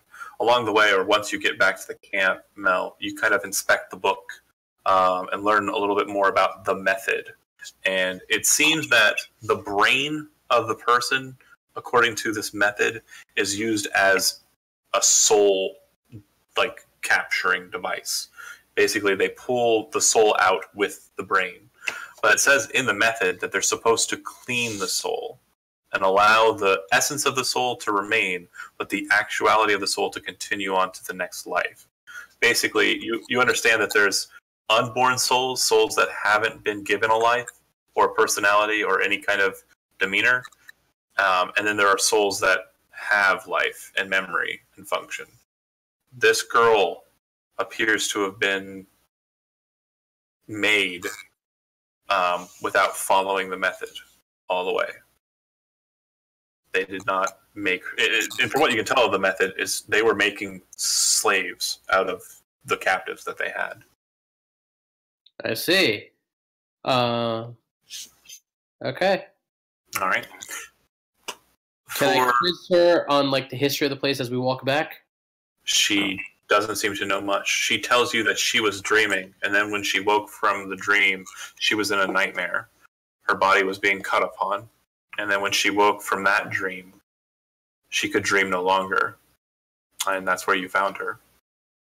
In that reality, that she was cursed to stay with. I bring her to the drow lady that's appeared in our camp and ask her what she thinks we should be doing with Robot Girl. And Druxel. Okay. I will say for that post, go ahead and type something out, because I'd like to reply to that in a nice big forum post.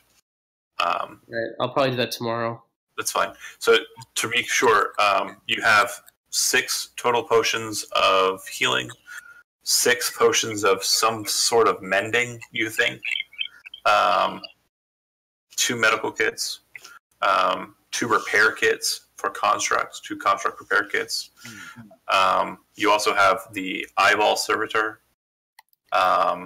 with its command device, and